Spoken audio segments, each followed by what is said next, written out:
Now that we have opened what I call the final stages of man to understand, now you have to understand you have no choice.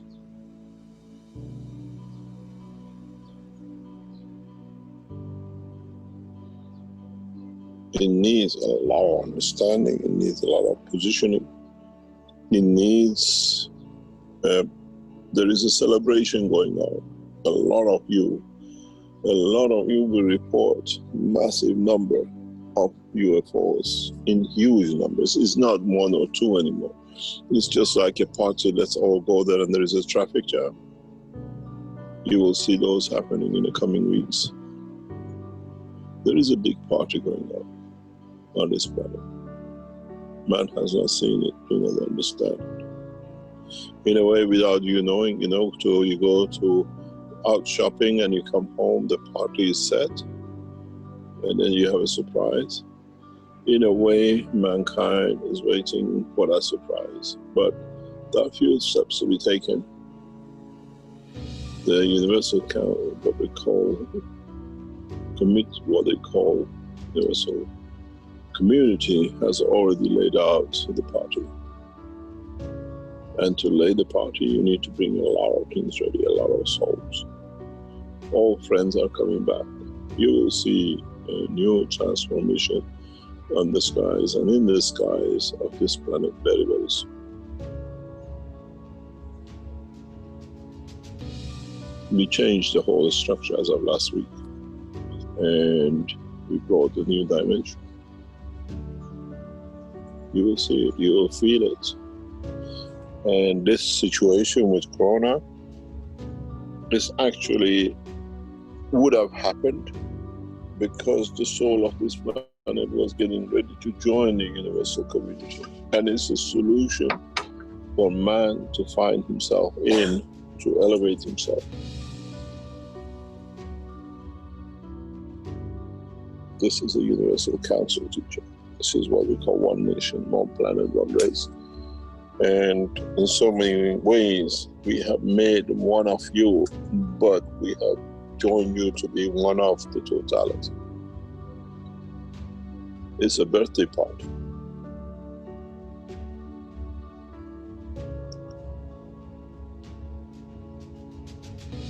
And those who are organizing the party, it's just, 9 months and so many days, the child is born and you get everything ready for the party of the birth. That's what's happening. For the coming weeks, you will see more and more activities in a very strange way, in a huge numbers. And some of them, they are single souls who left this planet thousands of years ago. They're coming back. They're coming back to welcome the new child. These lights you see in the skies, which will appear as single and in hundreds of thousands to come, many of them, they're not UFOs. They are the souls who left this planet and come back. They know it's the time to celebrate. But mankind is blind. And no radar can see the soul. If the radars could see the soul, every day millions of people who die and get born, why don't the radars don't show? The souls leave.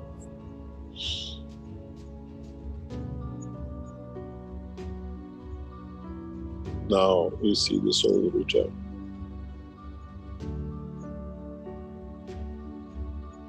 You see the light. And mankind has to understand.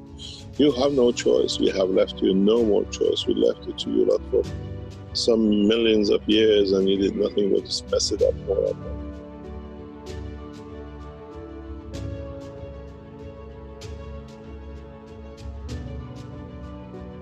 And now it's just, it's the next step, next evolution.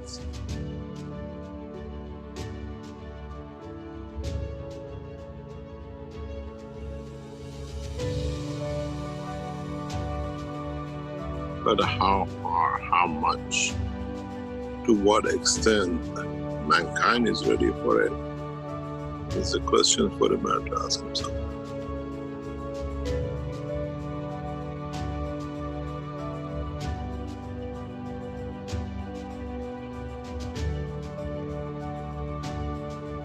You come here to learn a cup, you learn this, you learn that, but you're so blind you don't see what is in truth there behind.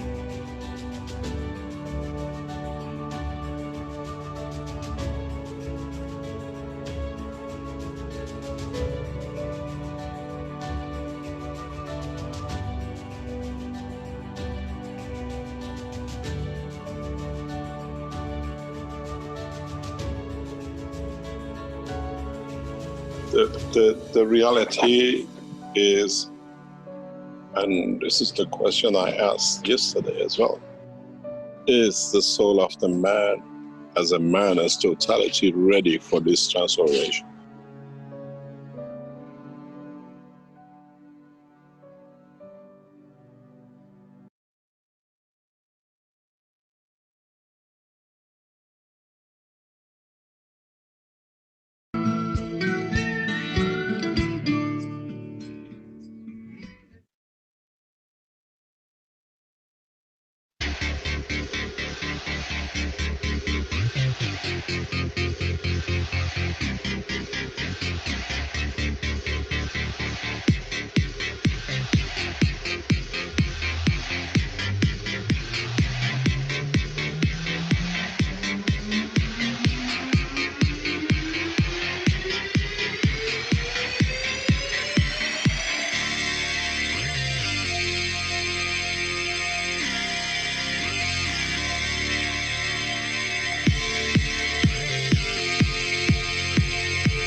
Welcome, everyone.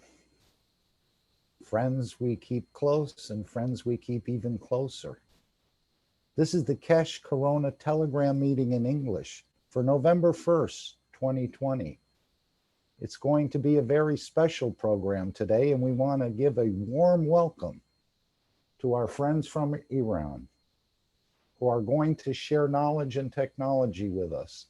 And we are also going to share knowledge and technology with them. This is a beautiful party that's getting set up. And as we know, it's our obligation and our responsibility, if we want to join the universal community, to be messengers of peace and friendship. I want to welcome Yusuf and the Iranian team today. Mr. Kesh has asked us that we keep our remarks and our sharing in the arena of Corona and what we can share with each other.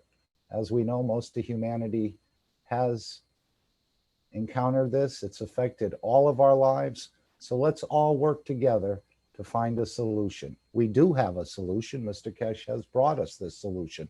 And this is the first time man in the history of man has learned how to drain energy from a virus, any virus.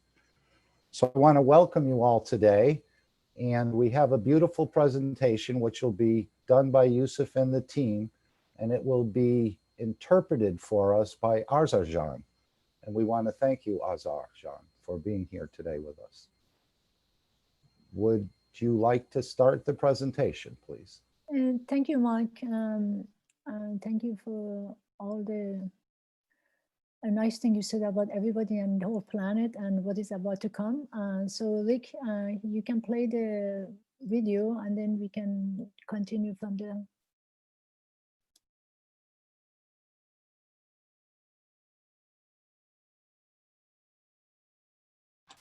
Okay, 1 second.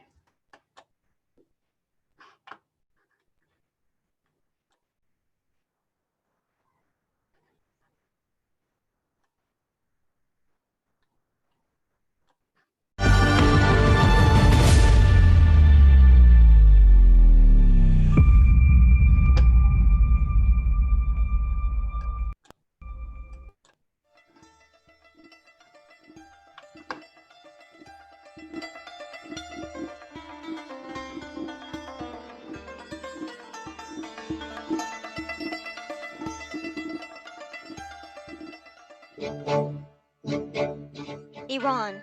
What comes to your mind when you hear this name? Do you think of a dry, hot, ugly and uncivilized place? Do you know any of the contributions of Iranians throughout history? Nowadays, why does Iran play such an important role in the world? Is Iran a place that you may want to visit someday? In this video, we'll talk about some interesting facts about Iran that you probably didn't know.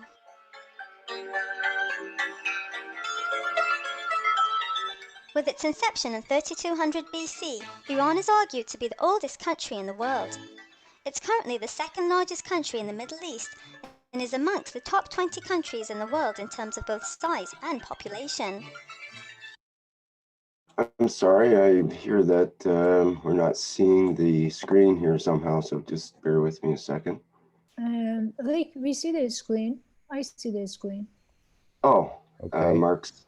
Yeah, sorry, Mark, just my system. Thank you. Sorry okay, about we'll that. carry on. Very good. Thank you. As one of the world's oldest and at times biggest civilizations, it's of great importance for historians and archaeologists. Iran owns the largest proven natural gas supply in the world, as well as the fourth largest proven petroleum reserves, making it of considerable influence in the world's economy and energy markets. Finally, its central location in Western Asia as the neighbor of Russia, Iraq, Pakistan, Turkey and Afghanistan makes it of great geostrategic importance. The name Iran is derived from the word Aryana, meaning the land of Aryans. It has been used for a long time by the native people of Iran. However, historically, Iran has been referred to as Persia by the Western world. This is mainly due to the fact that Greek historians had called Iran Persis, meaning the land of Persians. Nowadays, although Iran is the official name, in many cultural contexts such as Persian carpet and Persian food, the word Persia is widely used.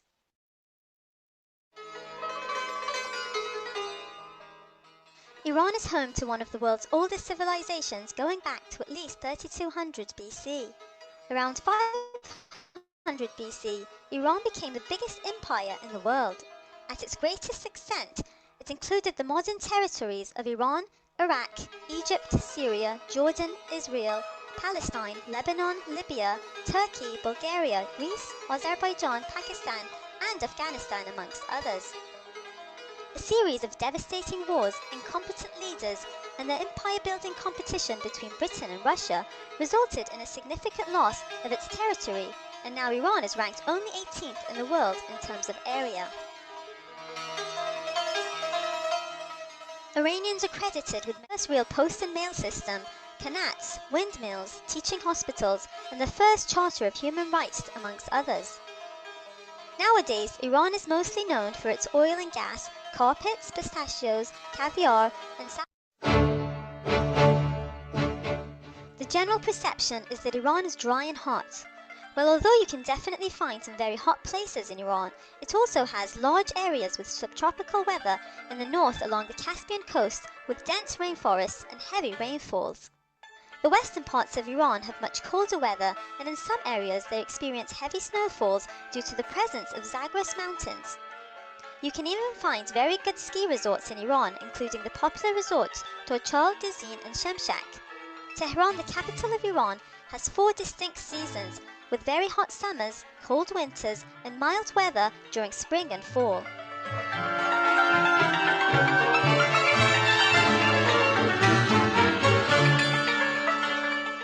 Iranians have long been known for their hospitality, and you don't need to hear it from us, but from those who have visited Iran in the past.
هموطنان عزیز، مهران توکلی کشی هستم، متخصص ریاکتورهای هسته‌ای در قسمت پلازمای فضایی و باعث افتخارمه که بعد از 45 سال خارج از کشور بودن هنوز ایرانی هستم، پاسپورت ایرانی هم میکنم و به کشورم، به ملتم افتخار میکنم.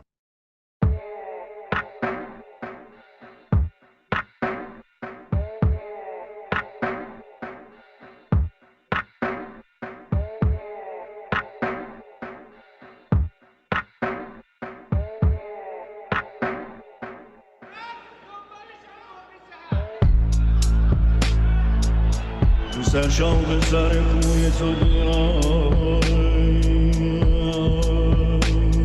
به دل مهرمه روی تو دیران بوت من کعبه من دقی من توی هر سو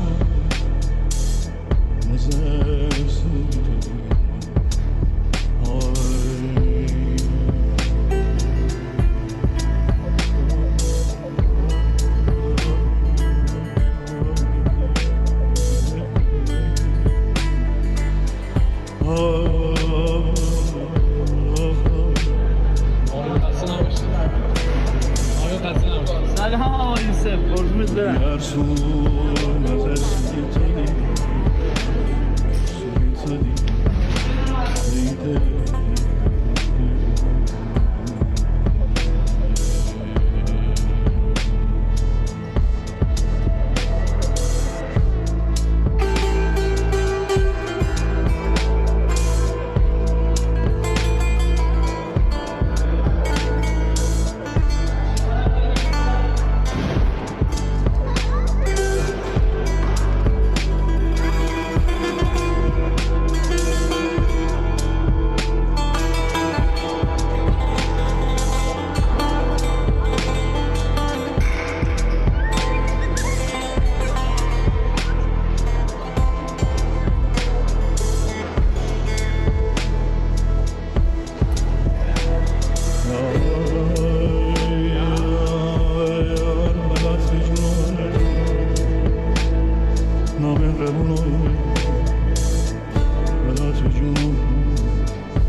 سرشان سر کوی تو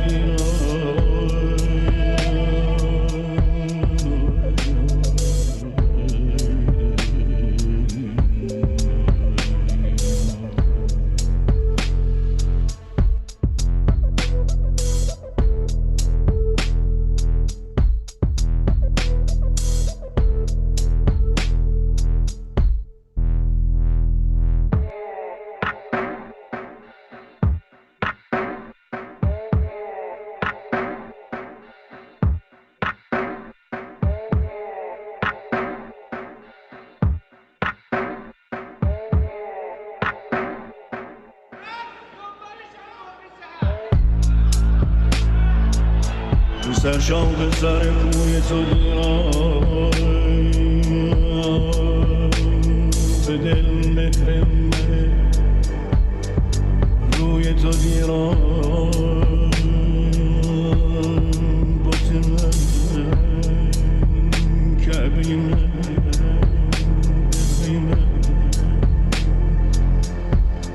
توی هست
ما در منطقه جنوب تهران هستیم، منطقه باقاذری.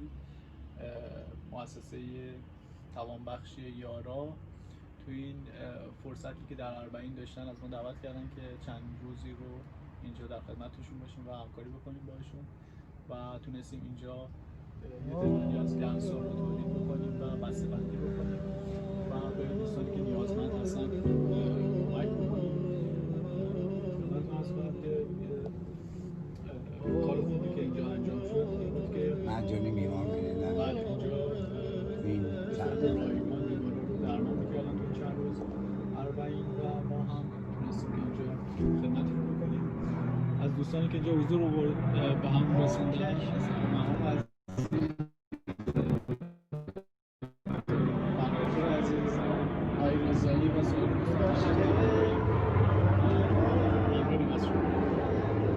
قدم‌هایی که از پیمودن مسیر عشق جا موندن اما دلهاشون رو روونه اربعین ابا عبدالله کردن. پزشکانی که با راه اندازی یک موکب در جنوب پایتخت به صورت کاملا متفاوت نظر امسالش رو ادا امسال دلهای زیادی در حسرت قدم‌های جا مانده از اربعین بیقرار شد.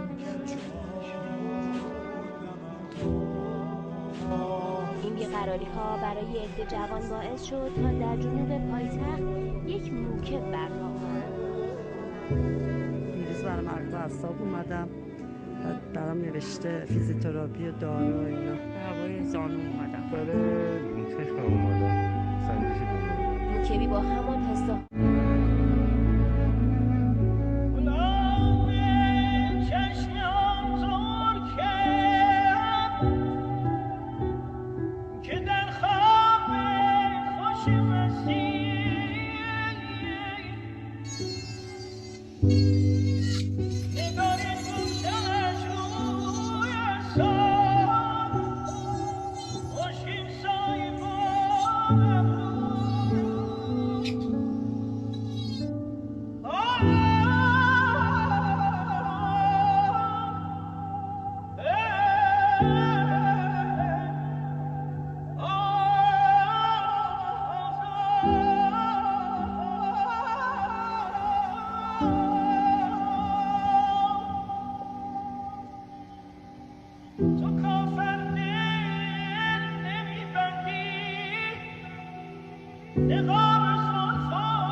Okay, that completes the video, and now we can go to the presentation, perhaps.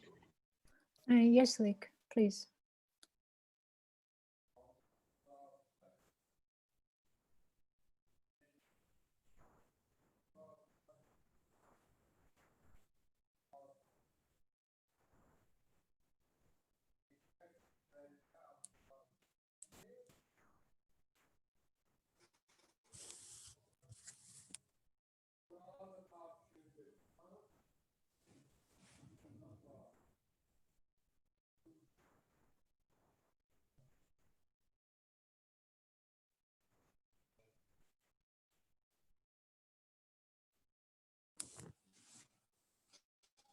Having a little difficulty. Bear with me a minute.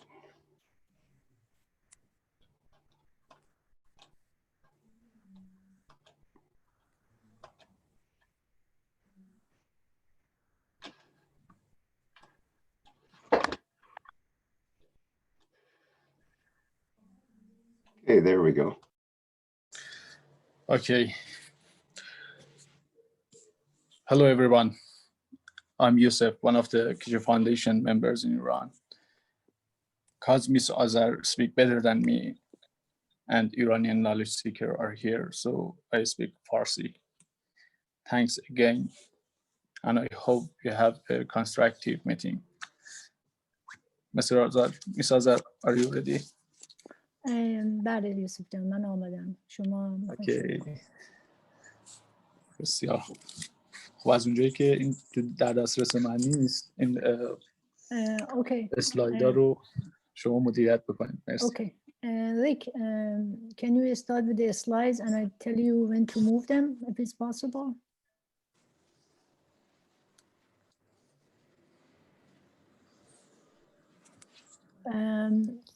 This is the introduction Yusuf and the team in Iran they wrote. I will read it for you. Introduction. After the beginning of the plasma science training in Persian language, the online classes in Persian language gradually started with the professors of Kesh Foundation, Dr. Hassan Boujaran and Dr. Azar Boujaran, and with their unparalleled pursuits and efforts, the path of studying general education in space plasma technology in Persian and uploading of this knowledge was formed in Iran. Classes continued in various fields of space plasma science, including the introduction of gases and how to use in agriculture, energy, medicine, and etc. Continued until the end of last solar year when the coronavirus began in China. With arrival of COVID-19 to Iran, our focus shifted from all other areas to extensive preparation and using the plasma science in helping all COVID patients around the country. یوسف جان شما میخوای اینو به فارسی بگی؟ بله مرسی سلام عرض میکنم به دوستان ایرانی و دانشجویان عزیزی که الان تو جلسه هستن خدمتتون عرض کنم که ما ماه‌های گذشته چندین ماه قبل از اینکه کرونا ویروس به ایران برسه ما داشتیم کلاس‌های جلسات دیگه از بنیاد رو داشتیم دنبال می‌کردیم تو زمینه‌های مختلف و وقتی این ویروس از چین شروع شد و به ایران رسید ما همه کارهایی که اینجا انجام میدادیم رو شیفت دادیم به روی کلاس‌هایی که مربوط میشه به ساخت گنس‌های کرونا و گنس‌های ویروس تا بتونیم به مردم کمک بکنیم. تشکر میکنیم از دکتر حسن بوجران، خانم دکتر آذر و تمام دوستانی که این کلاس ها رو به قول معروف کارهاش رو انجام میدادن.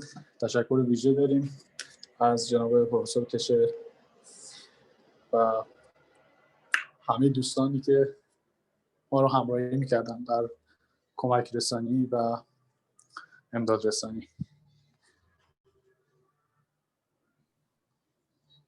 Rick, you can go to next slide, please.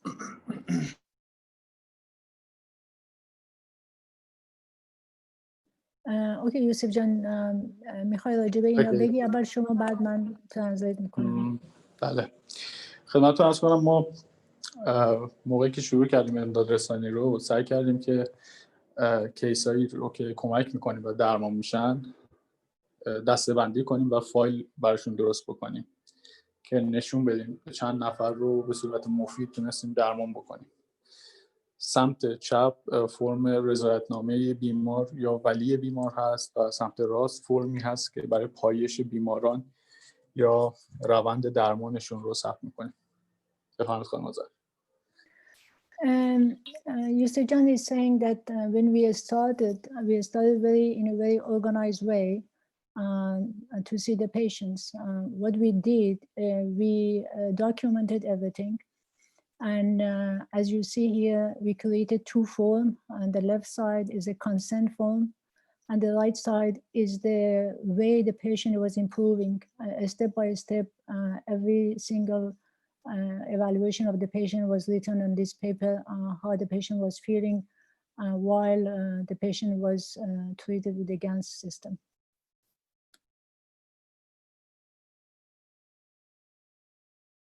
Next slide, please.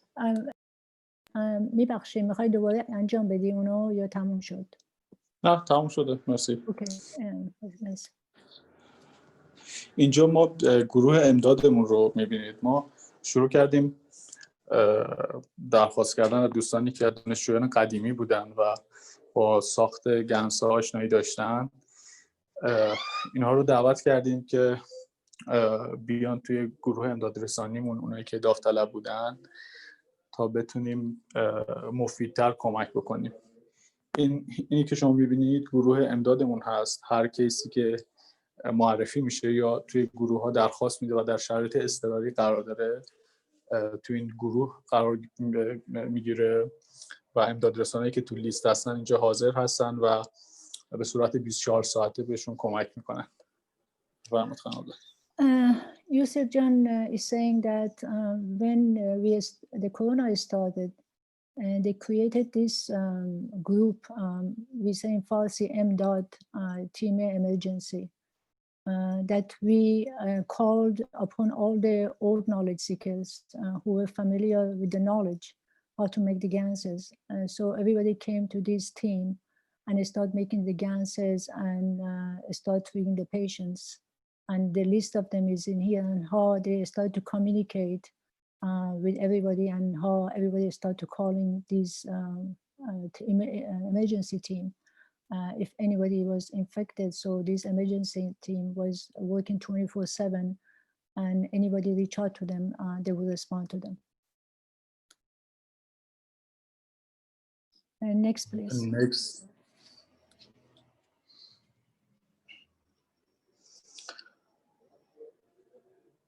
خب ما اطلاعاتی که از بیماران میگرفتیم شامل صدای بیمارا بود که خودشون رو معرفی میکردن، در مورد علائم بیماریشون میگفتن و اینکه یه سری اطلاعات در مورد بیماری خاصی که داشتن یا آزمایشاتی که برای کرونا ویروس انجام دادن رو برای ما میفرستادن.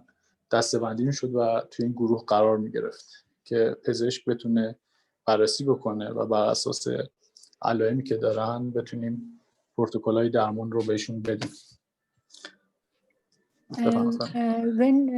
When anybody reach out to us, we would get all the information, all the symptoms, what kind of diseases or sickness even they had, the medical history they had in the past, and we categorize them, and we're getting all the information from them. We get their voice when they called, when they left a message. We gathered all the information. If there was any test done, any x-ray, anything was done in a hospital, we would collect all of them and we pass it to the doctors who are working with the team here, so they can tell them what protocol is needed for that person specifically. Next slide, please. بعد از اینکه درخواست‌ها خیلی زیاد شد، ما نمیتونستیم همه رو انتقال بدیم به گروه امداد. فکر کردیم یه کار بهتر بکنیم که اتوماتیک بتونیم پیام رو از طریق یه ادمین انتقال بدیم به گروه امداد. ما اومدیم ربات امداد رسان رو، یعنی رسکیو بوت رو راه اندازی کردیم با کمک دوستان و این رو قرار دادیم تو گروه‌های مختلف که هر کسی که بیمار بود یا علائم رو داشت اتوماتیک میرفت توی ثبت نام این ربات و علائمش و تمام اطلاعات و دیتیلی که داشت رو وارد میکرد و این از طریق ادمینی که مدیریت میکرد این ربات رو گذاشته میشد توی گروه امداد.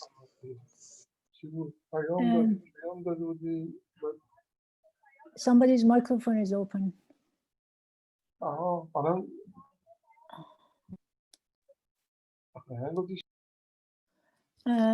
What Yusuf John was saying here is when COVID started to spread everywhere, the number of people who were reaching out to them, they were far more exceeding than the number of the emergency team we had. And so they had to come with a solution. So what the solution was, they created this, they call it robot. And they created this facility that's called robot, and they created admin for it. So everybody reach out to them, reach out for help. It goes to this robot, to the admin, and that admin get all the information from this. So it was like a one-man job and was going to the emergency team. So that way they could manage the number of people asking for help. Otherwise, they couldn't have done it with the number of the emergency team had and not people reaching out for help. Next page, yeah, please.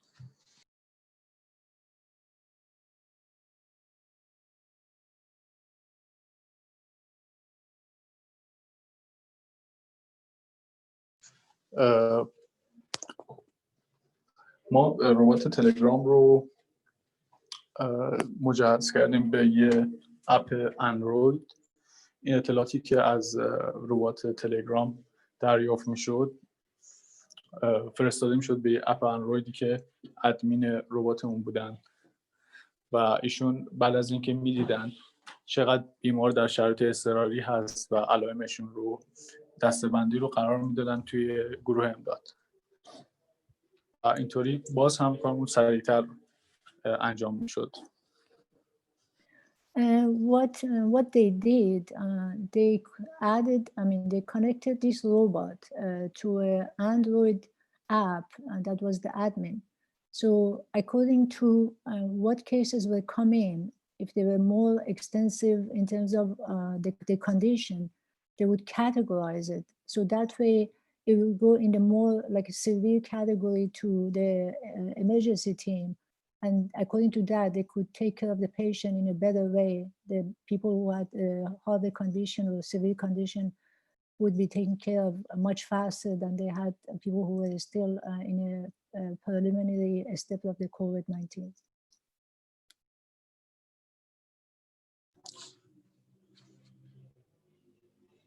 Okay, next page, please.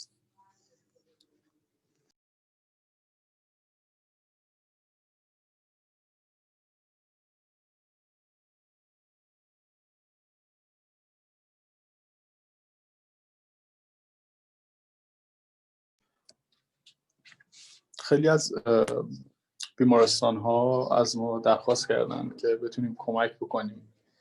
از طریق دوستانی که در گروه امداد بودن بیمارستان هایی به ما معرفی می شدن و بیمارستان ها از ما درخواست رسمی داشتن و از این طریق ما تونستیم ورود پیدا بکنیم به بیمارستان ها و تو بیمارستان تو بخش های مختلف تونستیم کمک بکنیم. At the same time, there were many hospitals that they were asking the Kesh Foundation team to come and help them in the hospital, in different part of hospital, different section, for example, ICU or the emergency unit. So with their permission, the Kesh Foundation team were allowed to go to the hospital. And then at the same time in the hospital, they actually set up the preparation of the gases and everything for cleaning up the hospital, plus to taking care of the patient. And that's how they entered to the hospitals in Iran.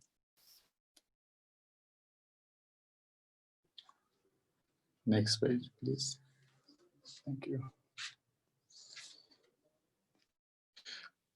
ما اینجا علائم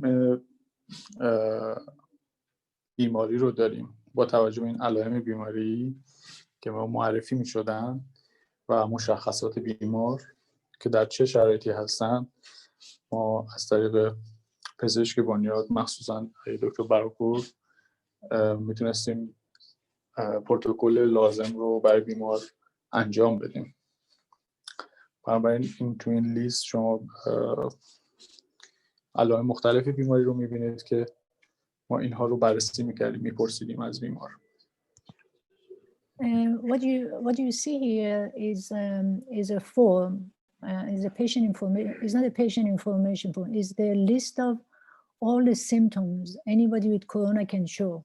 It can be coughing, stomach pain, bone pain, skin rash, anything you name it that any patient shows from the time COVID-19 started in Iran until present time is on this list.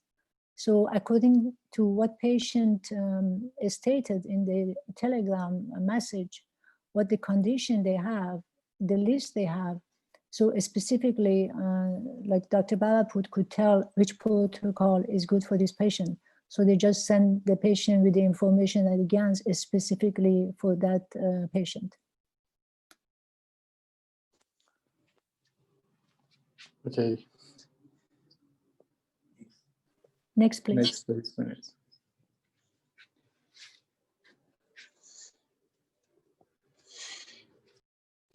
ما وقتی در بیمارستان‌های مختلف می‌رفتیم شروع می‌کردیم به درست کردن ستاپ‌های مختلف توی اون بیمارستان برای اینکه سریع‌تر بتونیم کمک بکنیم.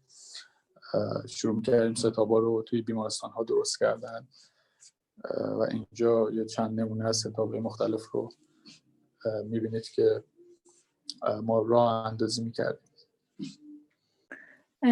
What you see here, as we talk about it, any hospitals that invited Keshe Foundation team to be present, what the Keshe Foundation team did was set up all the GANs production right at the hospital. So that was a much easier way to be able to expedite reaching the gases to the patient and use it much faster in a much faster time and timely manner. So this is one of the setup in one of the hospital that they did, and they showing it here. Next, please. این نمونه از کارهایی که تو بیمارستان انجام میدادیم و با کمک دوستان امداد رسانی که با توجه به خطراتی که تو بیمارستان بود، آلودگی که وجود داشت، ولی داوطلبانه همه جا حضور پیدا می‌کردن و کمک می‌کردن. ما توی بیمارستان با توجه به علائمی که بیماران داشتن و خطراتی که تهدیدشون می‌کرد، گنس‌های مختلف رو همونجا براشون درست می‌کردیم و همونجا براشون استفاده می‌کردیم. And this is one example, a picture of one example of what the Keshe Foundation team did in hospital. Regardless of how contaminated was the situation in the hospital, Keshe Foundation team, they would go there.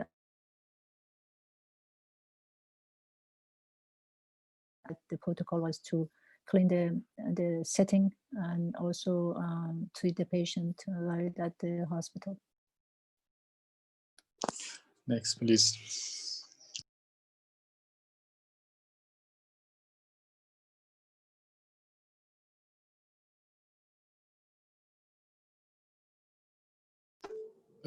بله، اینم یه نمونه دیگه از همون کارهایی که تو بیمارستان انجام میدادیم. ما خیلی بیمارستان‌های مختلفی بودیم.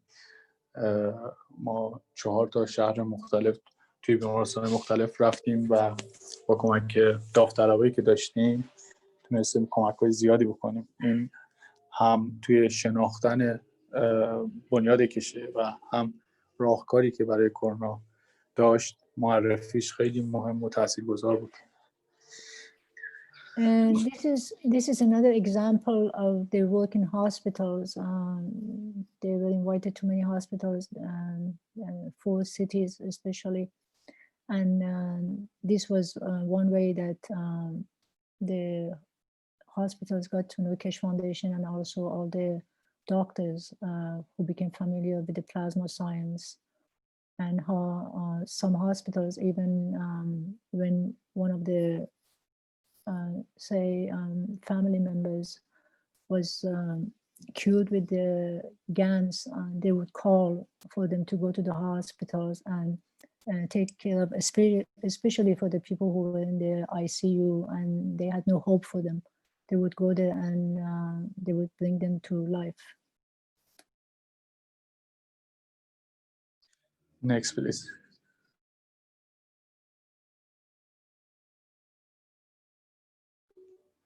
این یه نمونه از کارگاهی است که توی شهرهای مختلف ما با کمک دوستان امدادرسان راه اندازی می‌کردیم که بتونیم گنس رو تولید کنیم. حتی جاهایی بود که آشنایی زیادی نداشتن با ستاب‌های بزرگتر و حجم بیشتر، ما کمک می‌کردیم که اینا رو راه اندازی بکنن. این عکس‌ها نمونه‌ای از کارگاه‌هایی هست که تو جای مختلف راه اندازی شده. And this is another a picture of a sample of a workshop, a lab that was set up in one of the city, especially some cities that started to become familiar with the ganses. They had no way of doing the mass production, so the Kesh Foundation team go there and then they would do the setup for them.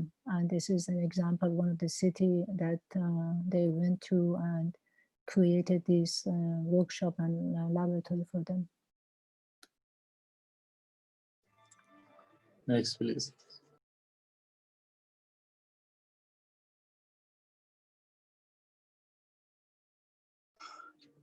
این هم نمونه ای از کارهایی هست که وقتی از ما درخواست میشد برای مرکزهای درمانی مختلف یا جایی که نیاز داشتن، میرفتیم تولید میکردیم، بسته بندی میکردیم و آموزش میدادیم و همونجا به قول معروف به کسایی که نیاز داشتن میدادیم.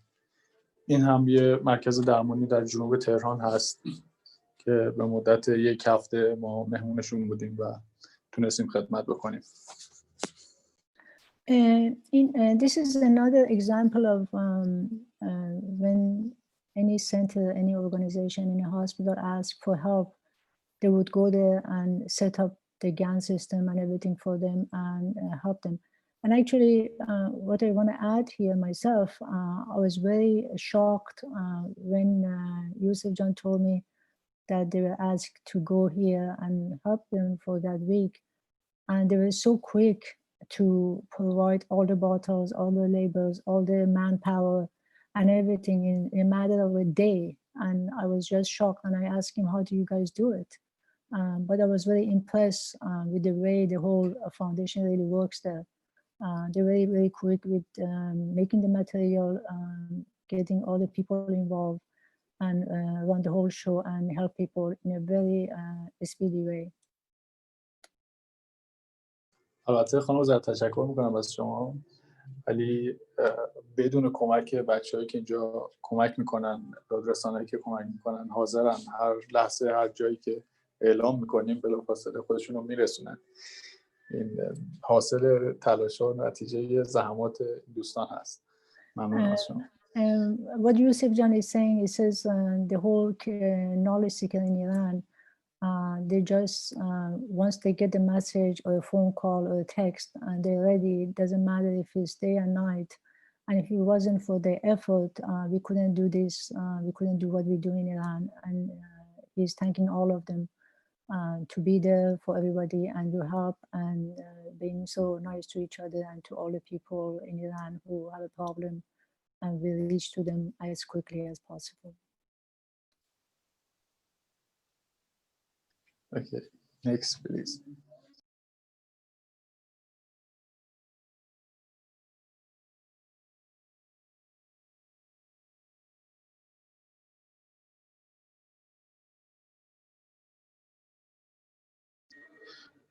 بله، این هم مرکز یارا هست، همون جایی که در اسلاید قبلی گفتم در موردش. این هم همونجاست و باز هم تشکر میکنم از همه دوستانی که تو اون چند روز به ما کمک کردن. And this is the same center, Yara Center, that they went for that week. And Yusuf Jan is thanking all the people who helped in that week. With people came into that center and helped them with their COVID.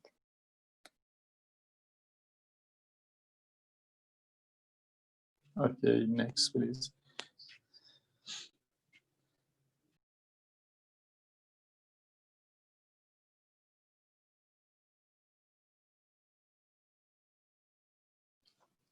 ما چند نمونه از بیماری که درمان شدن رو سعی کردیم که ویدیوهای کوتاهی ازشون بذاریم اینجا، چون ویدیوهای دیگه خیلی طولانی بود.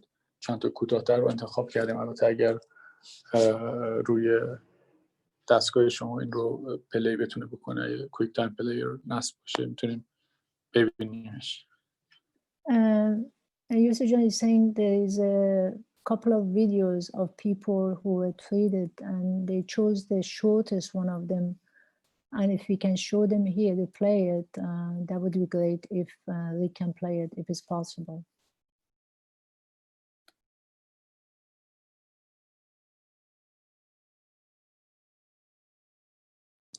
Next, please.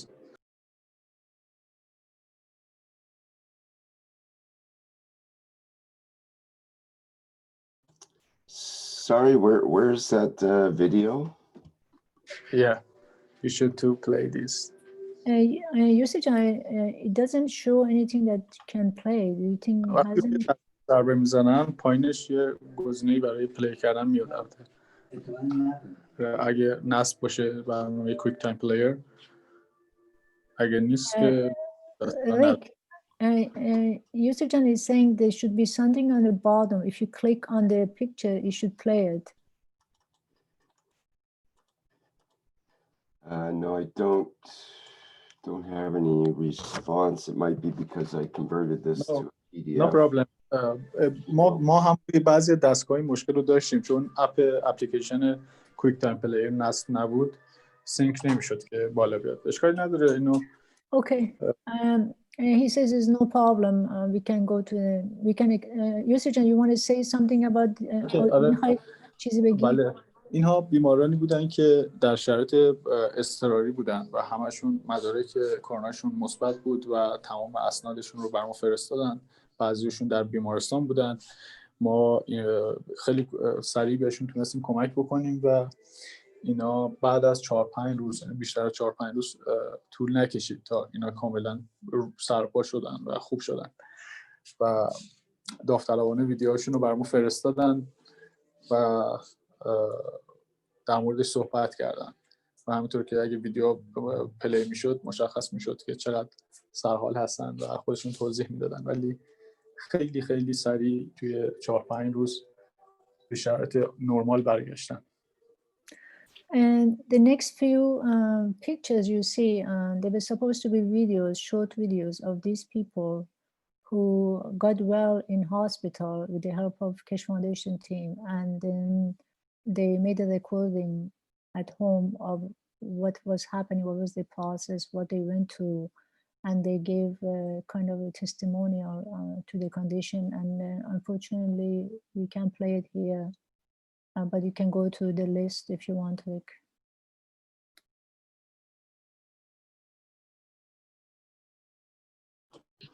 Okay, yeah, sorry about that. I tried to play it in Keynote, but it takes over my whole computer and I can't control any of the screens or find out where I'm at or whatever.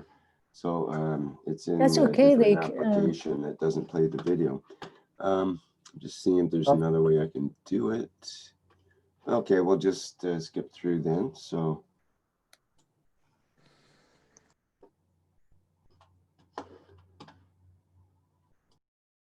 do you want to describe each one or shall I just go through? یوسف جان میخوای راجع به هر کدوم صحبت کنی یا میخوای همین توی اسلایدا به جلو؟ نه، کلی بیمارایی بودن که درمان شدن و ویدیوهاشون بود، اشکالی نداره. ایشون هم یه آقای در شرایط بدی بودن و درمان شدن. میریم تا اسلایدی که اینها تموم میشن و شروع بشه اسلاید جدید. Okay, Rick, we can go through all the list until we get to the slide after these people.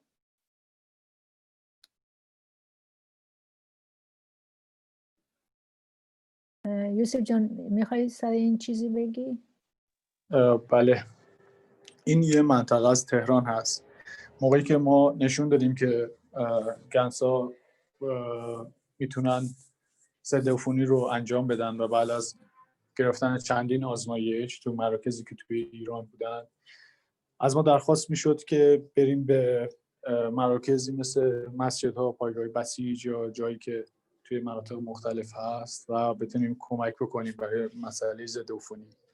ما اینجا میشه گفت اولین جایی هست که تو منطقه 4 تهران رفتیم و این مهپاشا رو البته میخواید شما ترنسلیت کنید بعد من ادامه بدم که Okay. Okay. Yusuf is saying this is a picture of first place that they start to clean the environment. They did a setup in south of Tehran, the area district number 4. And this is their setup. So they were testing how effective is the corona spray, the 1 for the prevention and cleaning the people. And then at this time, at the same time, there were different part of the city. They were asking them to go and set up the same thing in their area, you know, where there was a mosque or basij. اینجا یکی از پرتراکم‌ترین مناطق تهران هست و بسیار بسیار شلوغ بود و بیشترین آمار شیوع رو توی تهران داشت و ما اینجا این مهپاش رو راه‌اندازی کردیم. دیگه مردم یاد گرفته بودن روزی چند بار می اومدن از تو این تونل رد می شدن. ما اینجا اولین جایی بود که تجربه کردیم که چطوری مهپاش رو همراه با گنس راه‌اندازی کنیم. This area of Tehran is one of the most congested area and one of the area that got hit with corona, very high corona rate. So when they set up this, people learn about this and everybody would come to this area and a lot of them would come many times during the day to go to the cleansing part of this setup. So this is the first step that they started in that very populated area.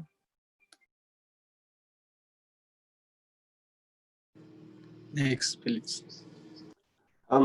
I have found a way to play those 3 videos if you like.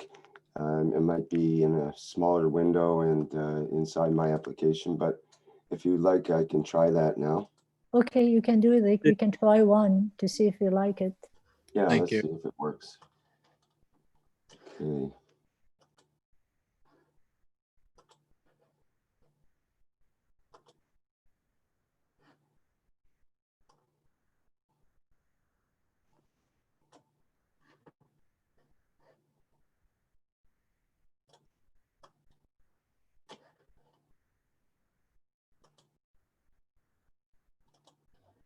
سلام، خسته نباشید.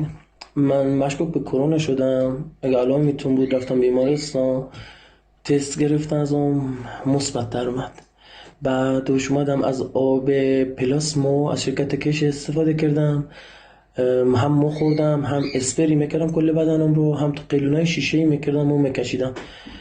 بعدش این حتی من تیرویدم داشتم، قندم داشتم، تیرویدم عمل کردم، ولی خوشبختانه خیلی خوب شدم و الانم مشکلی از کرونا ندارم، نه سلفی میکنم، نه سرگیجی دارم، نه هیچ ندارم و خوشبختانه الان خیلی خوب هستم.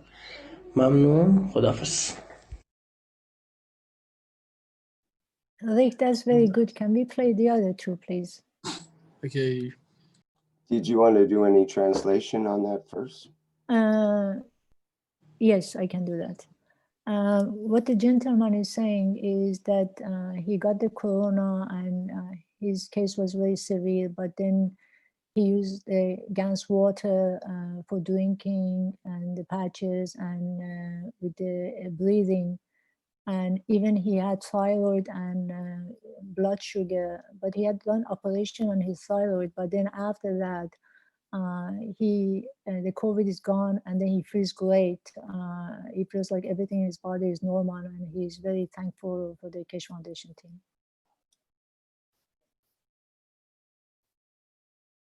Okay, I'll play the next one. Yeah. Hopefully.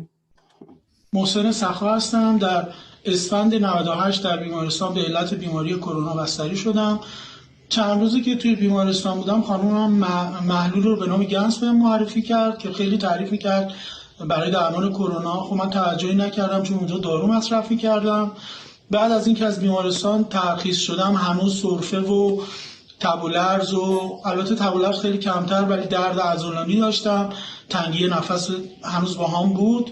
چند باری از این محلول به اصرار خانومم استفاده کردم، واقعا فوق‌العاده بود. با چند بار مصرف اون درد عضلانیم در واقع از بین رفت، سرفه هم میتونم بگم کاملا قطع شد، تنگی نفس هم از بین رفت و حالا من خودم در واقع محلول رو به خواهرم، مادرم، پدرم که درگیر کرونا بودن معرفی کردم، اونا هم استفاده کردن، خیلی راضی بودن، واقعا جای تشکر داره.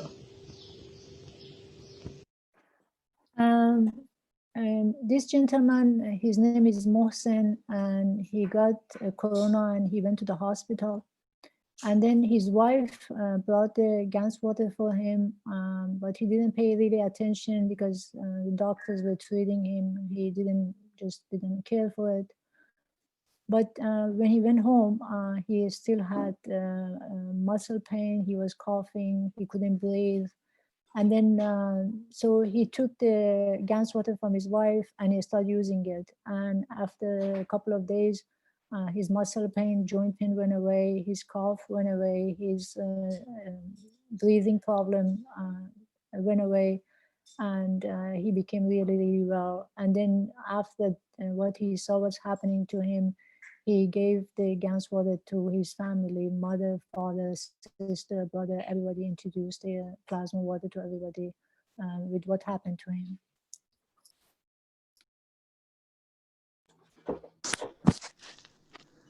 Okay, thank you, Azar. We'll go to the next one.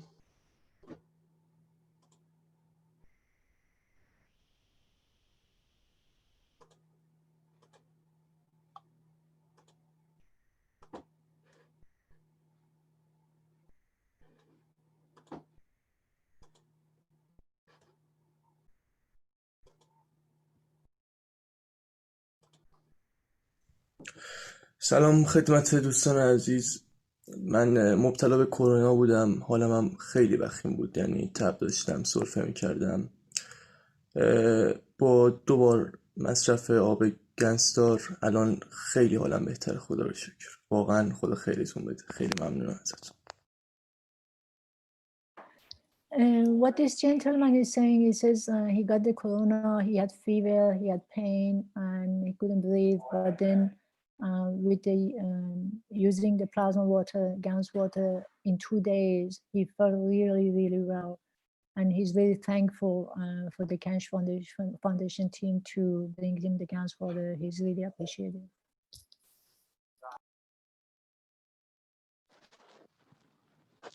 Okay. Thank you, Rick. Okay, if there's any other movies like that, I can refer back to that other document and get them that way. Otherwise, we can go through this way. Yeah, we can go to next slide, please.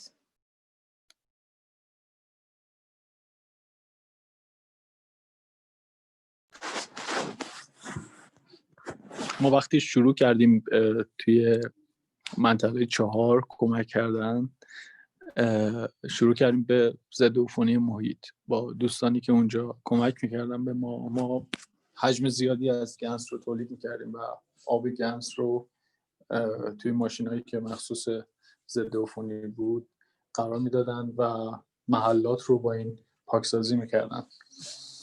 همونطور که میبینید افرادی هستن که از این کوله ها دارن و اسپری میکنن و ماشین هایی هست که کار ضد عفونی رو باش انجام میدن.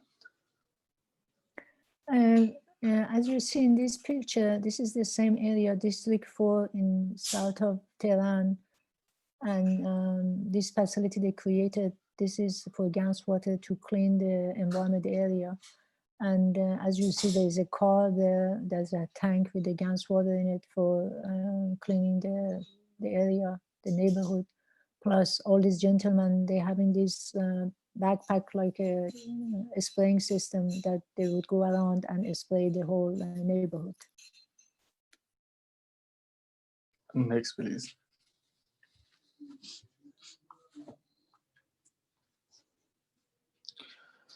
این کرونا سویتی هست که توی ایران ما درست کردیم.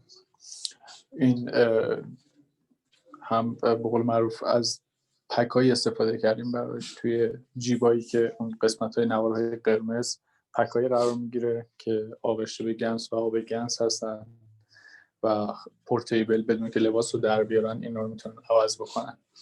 این یکی از اولین کارهایی بود که ما تو ایران شروع کردیم که درست بکنیم. And what they did, they created these suits, and the way is designed, they created pockets in them. As you see, all the red areas is a pocket, so they put the patches of COVID, one cup, one life gases accordingly to all these pockets, and that was one of the way to cure the process, the COVID-19. And this is one of the items they started to design when the COVID started to in Iran.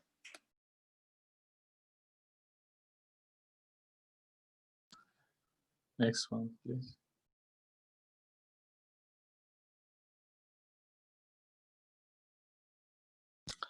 ما با توجه به اینکه مناطق مختلف رو داشتیم کار ضدعفونی انجام میدادیم و تولید گنس، به ذهنمون رسید که میتونیم با کمک دوستان اینجا دستگاهی رو طراحی بکنیم که بتونیم گنس زیاد تولید بکنیم تا حجم 1000 لیتر در روز. و فکر کردیم که این دستگاه پورتیبل به قول معروف میتونه خیلی کارایی داشته باشه و قابل حمل باشه به جای مختلف. When they started to clean the environment, it came to their mind, perhaps they can create or produce a unit that they can create, which is portable, and they can create about 1,000 liter a day gases. So they came with this idea of this machine that they can bring it and they can facilitate 1,000 liter a day with this unit.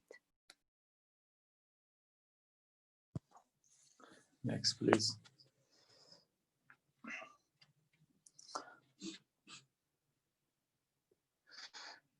اینجا مراحل ساخت اون گنس یونیت رو میبینیم که دارن دوستان روش کار میکنن و سعی کردیم که کمترین فلزات رو استفاده بکنیم در بدنه اصلی این یونیت و اینجا تو کارگاهی هست که در حال ساخت است. نمونه اولیه. And this picture is a picture of how they started to create this portable unit, and they try to use as less as possible metal in this unit.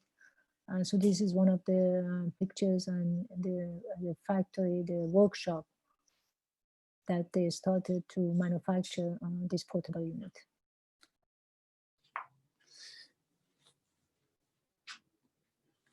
Next, please.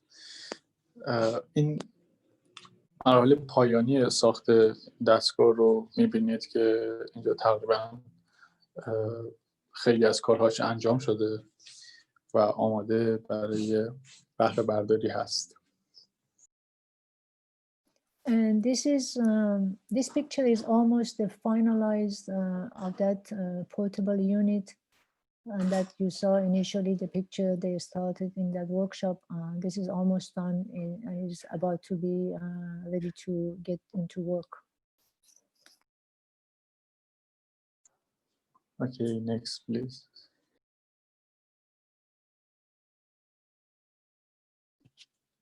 این ما کاپ 1 و کاپ 2 رو به صورت از پیش ساخته درست کردیم با یه دونه اسپری و یه دونه حالت قلیونی و تو این پک‌ها شما می‌بینید که آماده شده برای کسایی که نمیتونن سریع درست بکنن. این رو آماده کردیم برای اون افراد و اینجا این رو به صورت آماده می‌بینید. In this picture, what you see, they did a very clever job.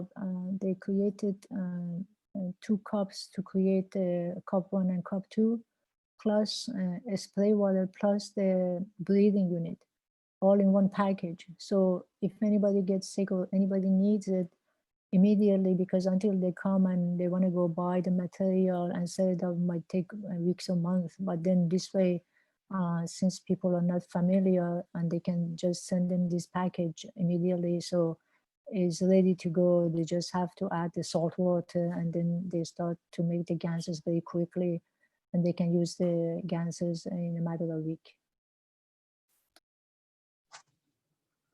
Next, please.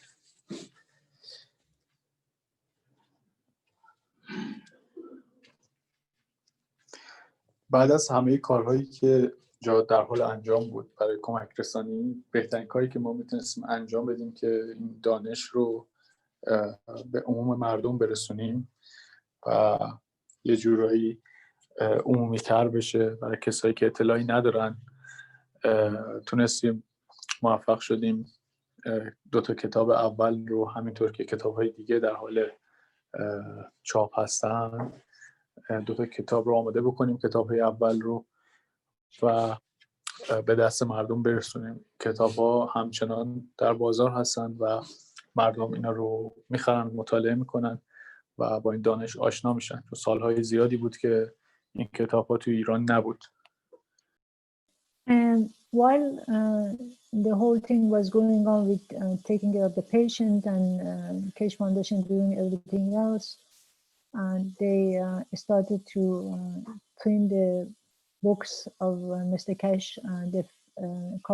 book number 1 and number 2, and this way more people can know about this knowledge, so they can spread the knowledge, and even people who right now understand the knowledge, they can have access to the books that Mr. Kesh written about the whole plasma knowledge and science of the space technology. Next, please.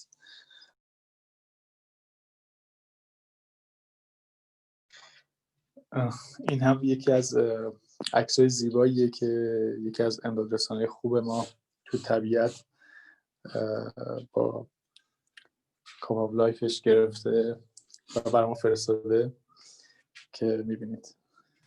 And this is a beautiful picture that one of the emergency team personnel set up the cup of life in nature and took a beautiful picture of it and sent it to Yusuf John, and then he just made it part of this presentation.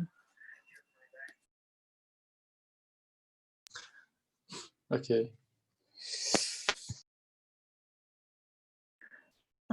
Okay. A special thanks to dear Professor Mr. Mehran Tawakkoli Kesh. Thanks to Dr. Hassan Boujaran and lovely Dr. Azad Boujaran and the colleagues in Kesh Foundation. Thanks to North American Group for giving us this opportunity. Thanks to all Iranian Kesh Foundation rescue team and knowledge seekers.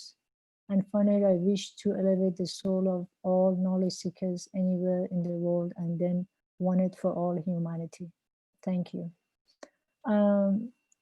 یوسف جان میخوایی ترنسلیت کنی فارسی؟ بله. خدمتتون عرض کنم که میخواستم در آخر تشکر ویژه بکنم از آقای کشه عزیز. با دانش عظیمشون تونستن فرصتی رو در اختیار ما قرار بدن که بتونیم خدمت بکنیم و یاد بگیریم که راه خدمت کردن به چه شکل هست.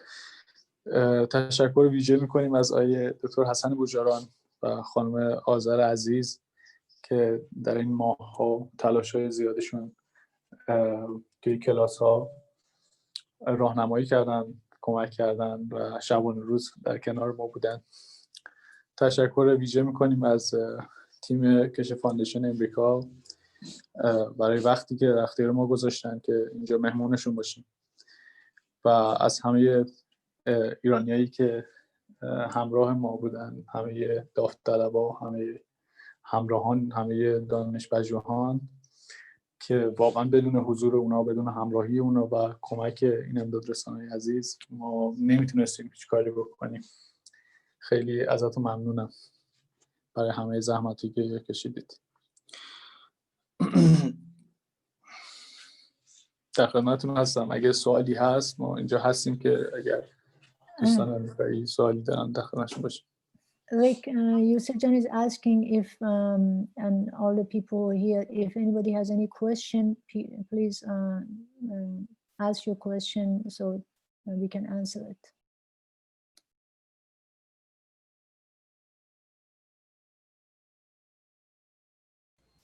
Mr. Kesh has shared with us the events in Mahalat City and the great success in cleaning up the COVID in that area and in the city wide. Is this still continuing today? It's a beautiful example of this technology with the hospital.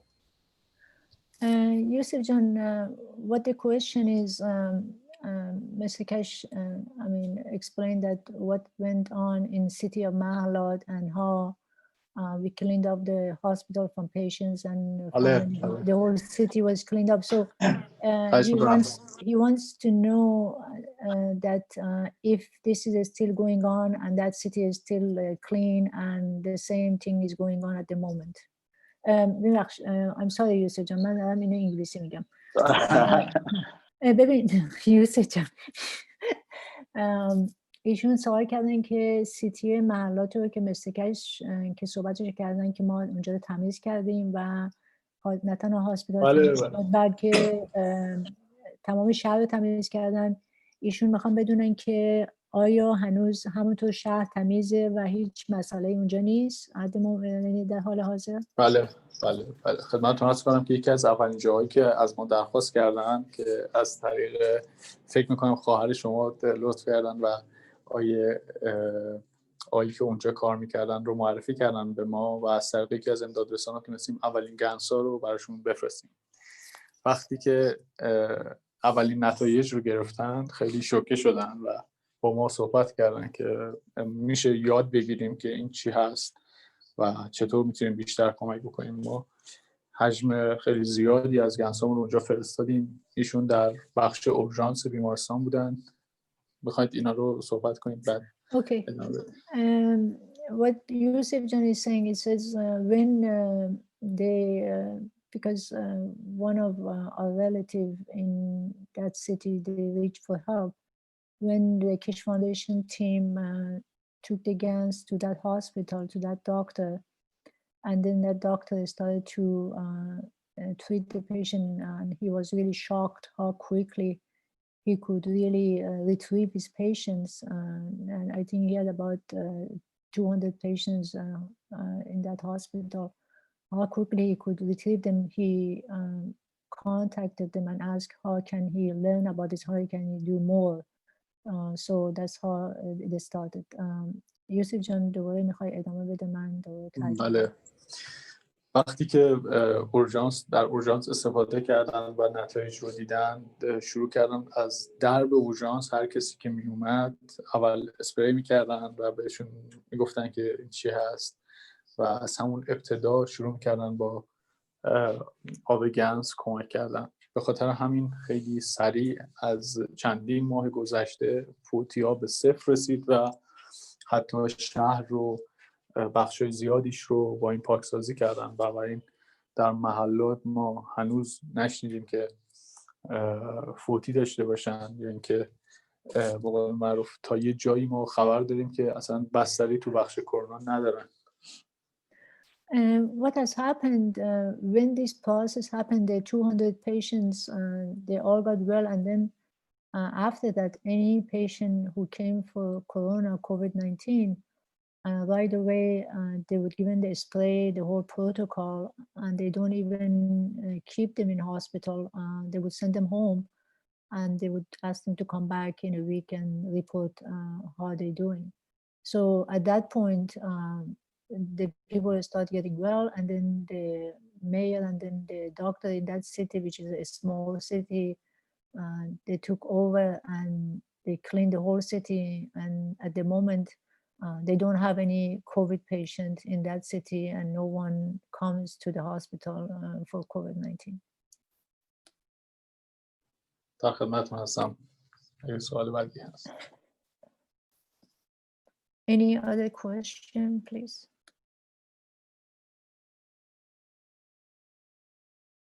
Mr. Kesh has told us, and thank you so much for your presentation, Yusuf John. Mr. Kesh has told us that the GANS is available in some markets, in some supermarkets. This is correct, I would assume, but it seems quite peculiar to me to have that in the supermarket. I'm glad it's available. Mr. Kesh wants this available to everyone, in the reach of everyone. So that's a beautiful way to go. یوسف جان، مارک داره میپرسه، میگه که مثل کش گفتن که این گنز پلازما واتر توی یه سری جای مثل فروشگاه ها و مارکت ها اینا هستش. آیا اینطوری هستش که مثلا ایشون خیلی چیز هستن، یعنی تعجب میکنن که مثلا گنز واتر توی مارکت ها و مثلا شاپ ها باشه؟ خدمتتون عرض کنم که ما یکی از بزرگترین مشکلامون همین فروش گنس هاست. ما از ابتدا گنس رو رایگان درست کردیم، حتی 1 ریال هم هزینه نگرفتیم از کسی، ولی حالا به چی نمیدونم، متاسفانه خیلی ها شروع کردن به فروختن و در جای مختلف، حتی همین سوپرمارکت، توی خیابون فروختن. ما همون ابتدا در ما عکساش و گزارشاشو میفرستادن که در همچین اتفاقی میفته. علاوه بر اینکه ما مخالف این بودیم که فروخته بشه، تاکید میکردیم که برای مردم رایگان هست، همین حالا هم بعضیا در حال فروش هستن. ما میدونیم این اطلاعات رو به ما میدن کسانی که مواجه میشن با این افراد، ولی خب این هم هست، خیلی فقط سوپرمارکت و جای دیگه نیست، خیلی جای مختلف هست که این فروخته میشه.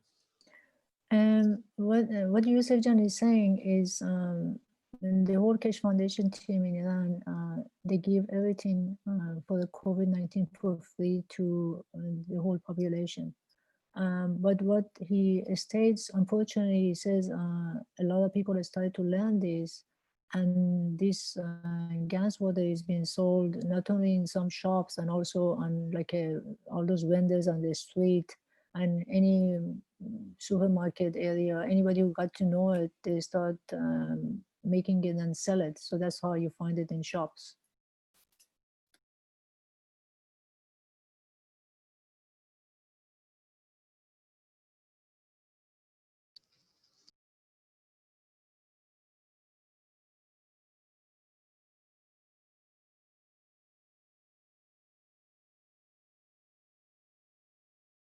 Next question, if any. Yes, hello, here's Andreas. Can you hear me? Yes, I can hear you, Andreas. All right. Thanks a lot, Joseph and to Irene, for this wonderful presentation and what you do for all of us. And what I want to know is, how do you produce the amount of ganses? Can you explain that more in detail? I saw you have 5 coils in the boxes. یوسف جان، آندریس داره میپرسه، میگه که چجوری شما این گنس ها رو مثلا به مقدار زیادی تولید میکنید. من مثلا دیدم اونجا توی اون باکتتون مثلا 5 تا کویل هستش. میتونی اینو با مثلا جزئیات توضیح بدین لطفاً؟ بله، ببینید ما موقعی که حجم زیاد میخواستیم تولید بکنیم برای مصرف ضد عفونی بود بیشتر، و ما بیشتر از کویلا و صفحه مس استفاده میکردیم و در نهایت یه دونه زینک استفاده میکردیم با توصیه ویژه‌ای که مستر کش داشتن و این روشی بود که به ما گفتن برای ضد عفونی نتیجه بخشتر هست و این رو اگر خودشون بخوان توضیح میدن، کسی برای ضد عفونی در حجم بالا بخواد توضیح بدن که به چه صورت بتونن مثل همون 5 تایی درست بکنن. On this, what Yusuf Jan is saying is this way of production of the high level of gases was only for disinfecting the area, and this was with the instruction of Mr. Cash how to use, for example, zinc coil, copper coil and copper plate with one zinc only, and that way you could make a high production of the gases for the environment. And if Mr. Cash wants to go into detail of it, he can do it himself later. Okay, thank you very much. You're welcome. Next question, please. Yes, okay, I understand. This was a combination for the disinfection with the cup 1 and 2 combination. And how do you produce cup 1 and cup 2? With a fish tank, air, and then electricity, or? آندریس داره میپرسه که چجوری کاپ 1 و کاپ 2 رو توی فیش تنک درست میکنیم با الکتریسیتی.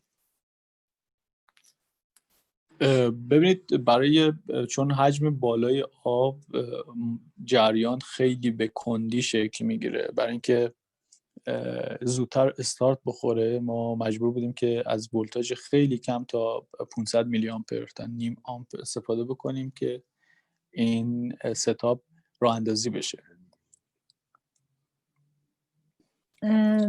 What Yusuf Jan is saying is because they wanted started make the start much faster, and they use a very, very low voltage to start the process, and that's what they did.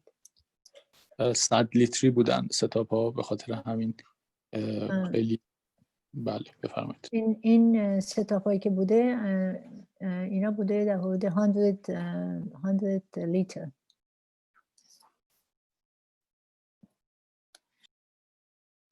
Okay, thank you. Here in Austria and the whole Europe, I believe the same scenario is repeating. And so I'm already preparing, and when I have question, I will come back to you. Thank you very much, and Asa to you too. Thank you. Yusuf Jan, Andres is saying he's preparing for cleaning the environment. من همش انگلیسی صحبت میکنم یوسف جان. ببین میگن که ایشون میگن که دارن آماده میشن برای اینکه اونجا رو توی آسترالیا بخوان تمیز کنن، برای همین داره ستاپ میکنه برای این، و اگر مثلا سوالی داشته باشه به شما تماس میگیره. بله در خدمت هستیم. هر زمان که خواستن شروع بکنن ما میتونیم کمک بکنیم حتما. Andres, Yusuf John is saying that anytime you need any help, any question or anything you want from us, just reach out to us and we will be there for you. Thank you. You're welcome, Mr. Andres.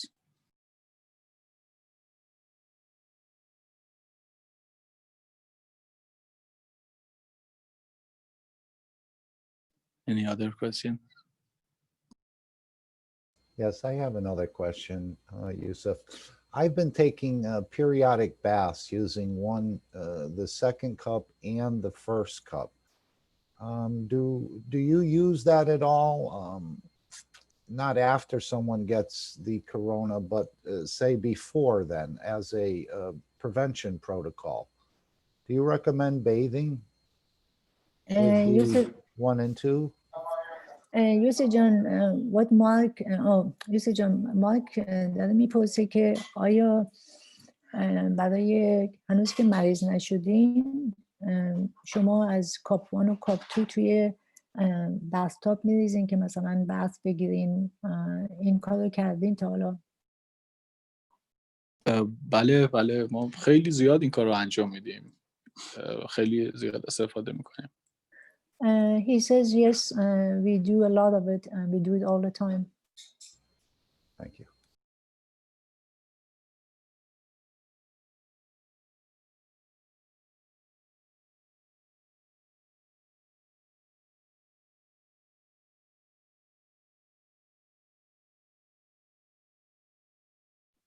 Any more other? question? Any more question?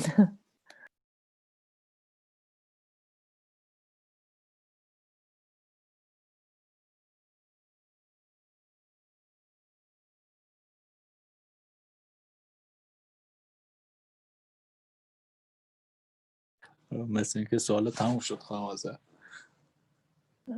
فکر میکنم somebody's hand is up. یکی دستش بلنده. مثل هیدری، آقای هیدری بفرمایید.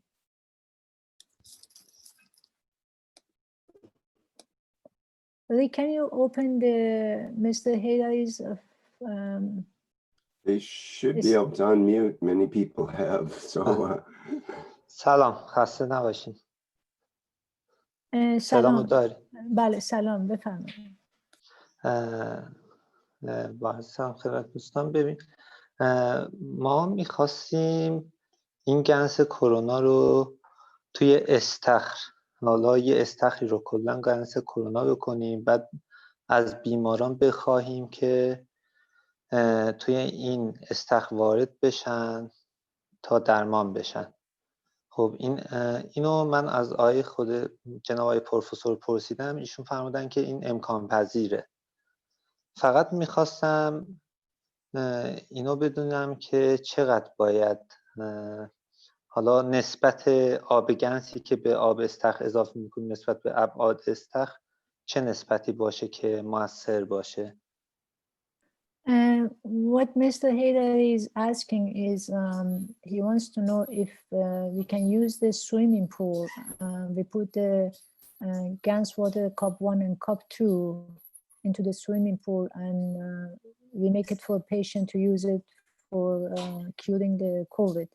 And he's asking what is the percentage, I mean, how much of the Gans of cup 1 and cup 2 we should add to the swimming pool in order to be effective for the COVID-19. I don't know who wants to answer this question. Yusuf John. بله ببخشید. ببینید به قول معروف یه ضرب المثلی هست که میگه جایی که آب هست تیمم نمی‌کنن، ولی به قول معروف خدمتتون عرض کنم بستگی داره به اینکه آب چقدر باشه، چه حجمی باشه و چه درجه حرارتی داشته باشه. این سوال رو باید از خود آیه کشه بپرسیم، چون من ممکنه که دقیق نتونم این رو جواب بدم. اونجایی که آب هست تیمم نمی‌کنن یعنی چی؟ این رو نیاز نیست ترجمه کنیم. Okay. Mr. Kesh, would you like to add up to this, please?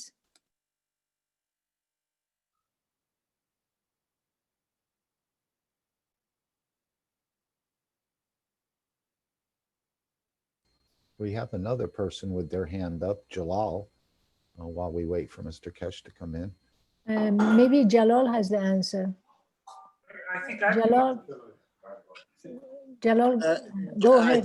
I think John have the answer because I didn't listen to the question. Okay, John, you want to go and give the answer, please? Yeah, I think I can answer it. So when he's talking about a pool, I'm assuming he's talking about a play pool where he fills up water into the play pool and sits in it. If he's talking about a regular plaster pool that many people have in their backyards for multiple people, you have to remember that there's other chemicals in the water such as chlorine and salts, and all of that impacts the overall water. So I don't know that I would put it in a regular pool. A backyard pool, but if you're talking a play pool, you treat it just the same as you would a bathtub. And in terms of the amount of GANS material in the water, I would stick with the waters of the GANS versus putting the actual GANS material in there. There's not a problem, but don't put a lot of the actual GANS material in the water. جان چیزی که میگن که اگر بخواین یه دونه از این استخرهای استفاده کنین که مثلا مال بچه ها هست که درست میکنن که خودش مثل همون وان حمام میشه که اونو میتونین از خود همون آب گنز 1 و 2 بریزین توش به همون صورت بختابی که تو خونه هست میتونین استفاده کنین. ولی ایشون میگن که اگر منظورتون اون استخرهایی هست که توی حیاط هست و استخر بزرگ هست، چون تو این استخرها مواد مختلفی هست از جانب مثلا کلورین و چیزای دیگه، کمیکالای دیگه، برای همین ایشون فکر نمیکنه که مناسب باشه واسه مثلا برای مریض استفاده بشه به این صورت. این نظر ایشون هستش. البته این استخر شخصیه، خصوصا حالا اون فامیلایی که بستگانی که کرونا میگیرن میخواستم دعوت کنم بیان حالا یه آب تنی بکنم، شاید حالشون خوب بشه. بعد ما میتونیم مثلا کلور هم استفاده نکنیم برای ضد عفونی استخر، از همون کاپر، نانوی کاپر نانو کد شده استفاده کنیم که اصلا توش مواد کلور و اینا به کار نرفته باشه. فقط میخواستم نسبتش رو بدونم که مؤثر باشه. خواهی میکنم خانم دکتر. بفرمایید دکتر بروفی، بفرمایید. خوبه؟ مرسی، بفرمایید. سلام به همگی. در رابطه با استخر باید سیرکولیشنش رو قطع کنین اگر که میخواین از گنس استفاده کنین، و نانو هم به هیچ وجه تو خود آب استخر نباشه، یعنی نانو نباید با نانوی مثل با بدن تماس داشته باشه. اینی که از خود آب گنس فقط توش استفاده کنین، سیرکولیشنش رو قطع بکنن. یعنی خود گنس رو بریزیم توش؟ نه خیر، آب گنس رو بله، خب اونو اضافه کنیم به اون حجم آب استخر، حالا بستگی به حجم استخر داره، و سیرکولیشنش که بره برای تصفیه و برگرده رو باید قطعش کنیم که دیگه نره تو سیستم تصفیه. فقط من جناب دکتر میخواستم ببینم چه نسبتی استفاده، مثلا برای هر متر مکعب آب مثلا چه نسبتی آب گنس اضافه کنم که موثر باشه دیگه برای بیمارا. البته من نسبت دقیقش رو نمیدونم، فکر کنم خود جان پروفسور اگر که پاسخگو باشن بهتر هستش، ولی کن من خودم معمولا مثلا برای یه وان حداقلش 4-5 لیتر از آب گنس 1 و 2 لیتر از آب گنس 2 میریزم. حالا نسبت دقیقش رو فکر میکنم جان پروفسور اگر پاسخگو باشن بهتر باشه. من اینو اینجا ترجمه میکنم برای کسایی که انگلیسی صحبت میکنن. Mr. Haydari was saying that he's talking about his own swimming pool, that he can put the gans water in them, so the whole family, if they have COVID, they can go in it and they can get better.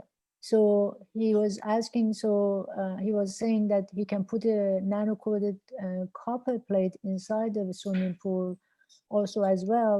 But then Dr. Barapur was saying that he should not do the nano-coated copper in the swimming pool.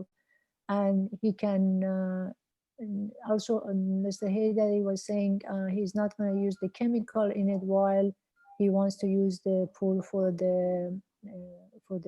this purpose.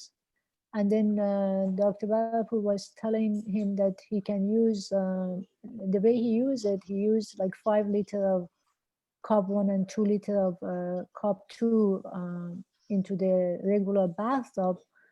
So he can use almost a different proportion depending on the size of the swimming pool. He can use this kind of proportion, but Dr. Barapur is still saying he's not even sure if this is the correct, but Mr. Cash maybe can add to it. But one thing I can add to this is this. If we have a swimming pool, we add the plasma water to it, we can actually get containers of the gases that either can float into the swimming pool or can be heavy enough to be stationed on the bottom of swimming pool in different locations. So you not only have the GANS water in it, plasma water in it, but also you have the GANS itself in a container which doesn't come to the water, but effect of it is gonna scatter all around the swimming pool. It created dome. It created dome of field of GANs 1 and 2, so you can easily swim in it, and you really don't need much of a GANs water or GANs itself in it by creating that.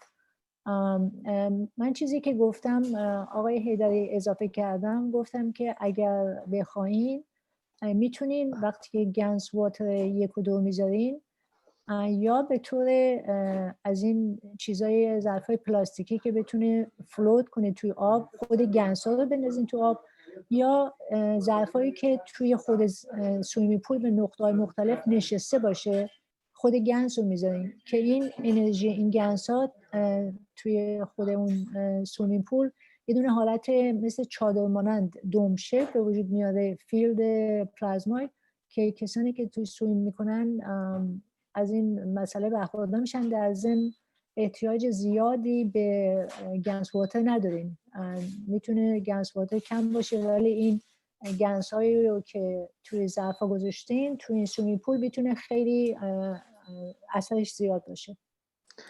I think Azar, you can use it as the same thing as the patches. The same system, you know. You can put it also outside the pool as a patches. Yeah, but you know, in a bath water, if you remember, Mr. Kesh was saying when we have a sick person, we can put CO2 zinc in a bottle and let them float in a bathtub. So we can use the same system. Yes. جلال چیزی که میگن که مثلا ما میتونیم از پچ‌های استفاده کنیم که حتی بیرون سویمینگ پولمون این پچ‌ها رو بذاریم دور سویمینگ پول از این گنسا خودش، که اونم میتونه افکتیو باشه، اونم میتونه اثر بکنه. اینو متوجه نشدم. سر پچ متوجه نشدین؟ بله. ببینید پچ مثل میمونه که مثلا شما یه دونه چیز دستمال کلفت کاغذی هست، توش گنس میزنین، آب گنس میزنین، بعد میزنین توی پلاستیک، اینو بهش میگیم پچ، بعد اینو مثلا دور سویمینگ پولتون میتونین بزنین. ولی من فکر میکنم که اون که توی آب شناور باشه خیلی اثرش بیشتره تا اون پچی که دور مثلا سمنت توی دور سویمینگ پول باشه با پچ و اینا. منظورتون اینه که ما تو ظرفای کوچیک گنس ها رو پر کنیم، خود گنس ها رو با آبش، بله، بعد اونا رو فلوت کنیم توی آب، معلق کنیم، بعد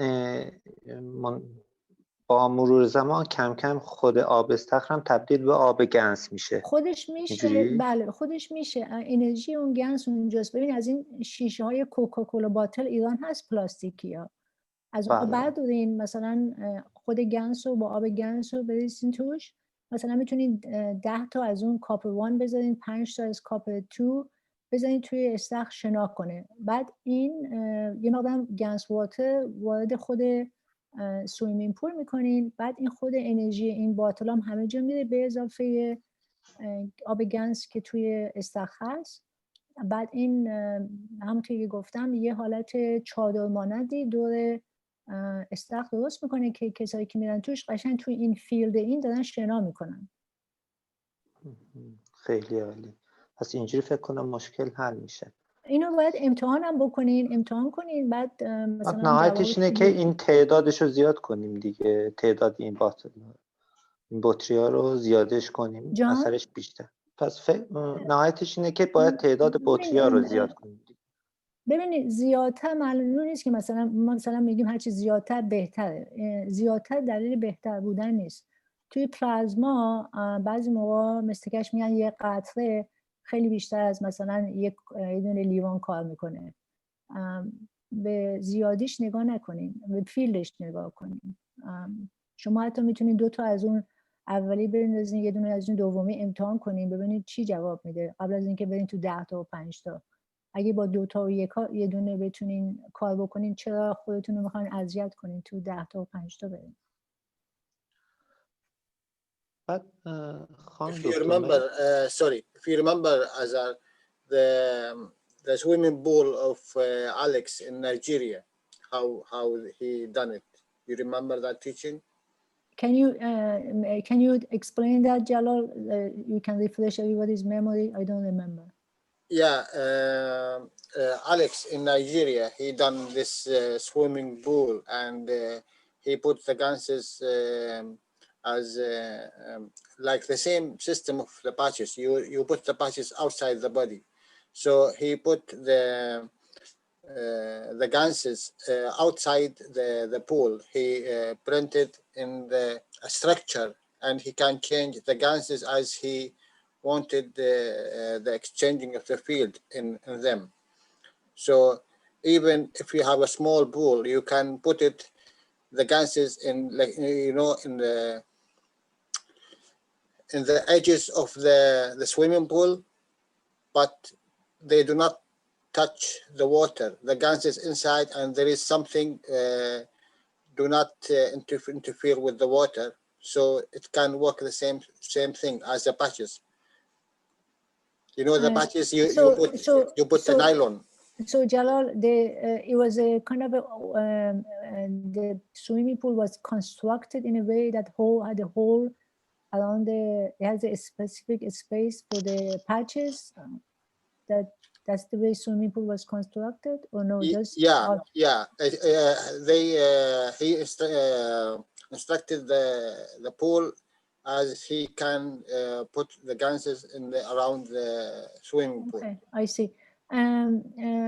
چیزی که آقای جلال میگن که الکس که توی آفریقا یه دونه استخر درست کرده بوده برای همین خاطر، ولی طرزی که استخر رو برداشته بوده ساخته بوده اینه که یه جاهای دور استخر رو یه جای خالی براش به وجود آورده بوده که توی این جای خالی گنس‌های مختلف میذاشته بر حسب استفاده‌ای که میخواسته بکنه برای اون استخر. مثلا اگه میخواسته یه مریضی رو یه چیزی رو خوب کنه یه گنس دیگه میذاشته، بعد مثلا فردا یک مریض دیگه بوده اون گنس رو پچ رو برمی‌داشته یک پچ دیگه میذاشته، یعنی مثل حالت پلازما یونیت میمونه ولی توی مثلا آب که میتونست خیلی راحت اینو عوضش کنه. مثلا یه روز بکنتش مثلا برای مریض سرطانی، روز بعد میتونست بکنتش برای مریضی که مثلا کسی که پارکینسون داره یا یه کسی که MS داره، کارهای مختلف. به خاطر اینکه جایی که پرچا رو میذاشته چیز بوده، ثابت بوده، ولی میتونست پرچا رو در بیاره، مثلا پرچا رو عوض کنه. مثلا یه جا بوده پرچ CO2 روز بعد میتونست بذاره پرچ CH2، یا مثلا روز بعد میتونست بذاره پرچ زینک، یا همچین حالتی. And you can change this not patches. Let's say you have a plastic bottle and you put it in the edge of your container. That means in the swimming pool, but you fix it in a place and 1:2 or 1:3 ratio, and then you can change this water every day because you are using only waters. Yeah.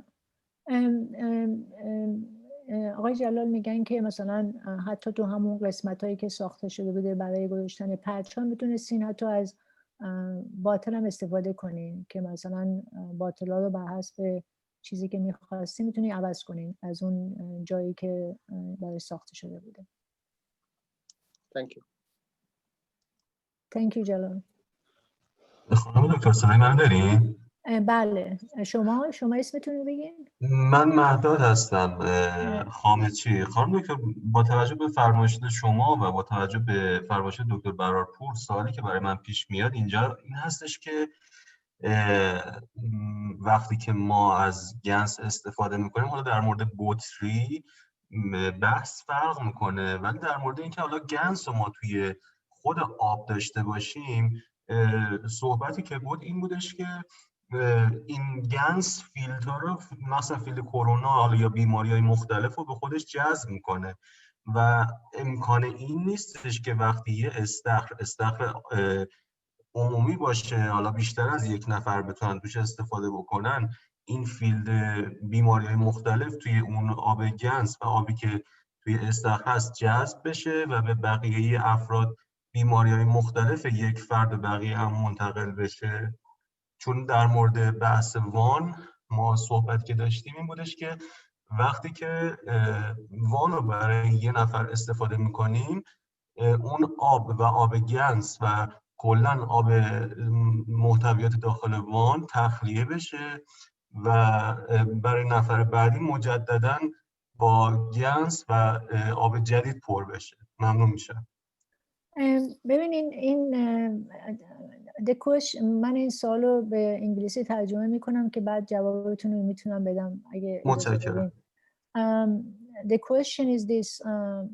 آقای مهداد میگن که چیزی که ایشون آقای Mr. مهداد is saying the only thing he understood from the past that we were supposed to make one swimming pool, one bathtub for each person, because when the patient goes in that and uses the bathtub, because the water, the field of it is cleaning up the person, because the person has a field.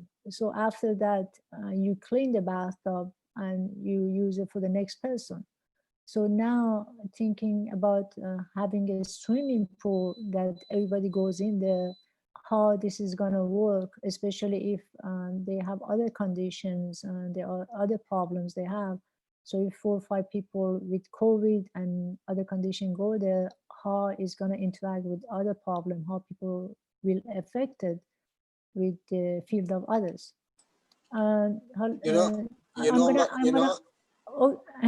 Can I? Okay, go ahead, Jalal. Go ahead. You have a motor to bring the water inside the pool, and the same pump, it can take the water out. Circulating the water. And Jalal, I think what he's talking about. Yes, I understand what he's talking about 5 people go to the pool at the same time. Yes, I understand. So it is very easy. Hi, it's Mernaz. As far as I've heard, this bath can be used by many people. So there's no problem that all the family members go to the same one. That's what I've heard.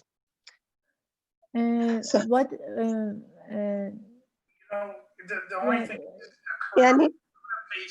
a corona patient, somebody who has corona disease, if they use the water, it gets contaminated.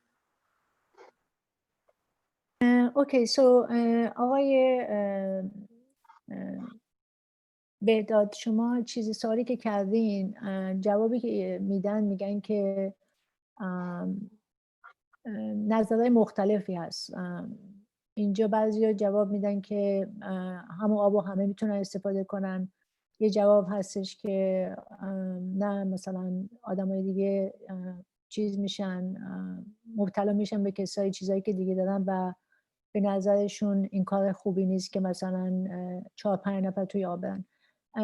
من خودم فکر میکنم وقتی که آدمای مختلف هستن، فیلدهای مختلف دارن، بخواین یا نخواین وقتی توی این میرین، اون گنس واتر و اینا درسته.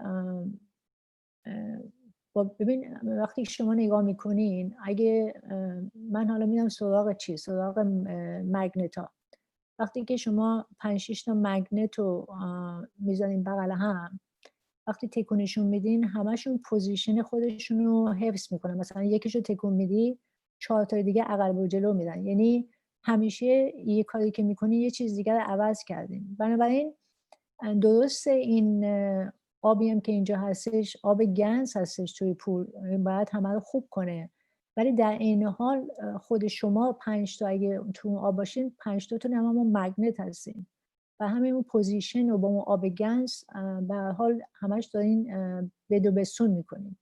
حالا تو این جریان بد و بسون کی با چی چیز میشه اثر بهش میکنه، اون چیزیه که من نمیدونم، ولی فکر نمیکنم به نظر من نظر درستی باشه که 5-6 نفر برن توی سویمینگ پول در آن واحد. بهترین راهش اینه که یه بثتاب استفاده کنن مثلا واسه یکی، مگر اینکه امرجنسی باشه. مثلا فکر کنید فقط یه دونه سویمینگ پول داشته باشیم، مثلا هیچ چاره‌ای نداشته باشیم، مثلا 5 نفر آدم مریضن و این تنها راه حلیه که جلوتونه، میتونین در اون حالت استفاده کنیم. Azhar, only one thing I want to add, please. Yes. In the Cash Foundation store, we have this unit which can he put it to the swimming pool by attach it to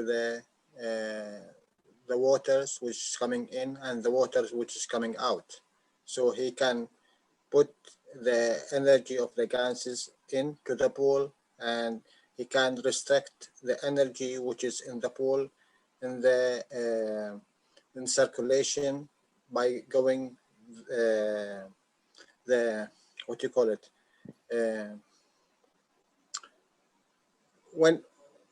when you circulate the water, you have in and out, and when the water circulate, you put another unit to pull the energies from the water. Jalal John, if when you talk about this, is this for one person or for whole family? My dear, anyone goes in the pool, it's when you are using cup 1 and cup 2, so you are approaching the whole body. So it is no problem. It is 1 or 3 or 10, because you are circulating what is energy inside the pool.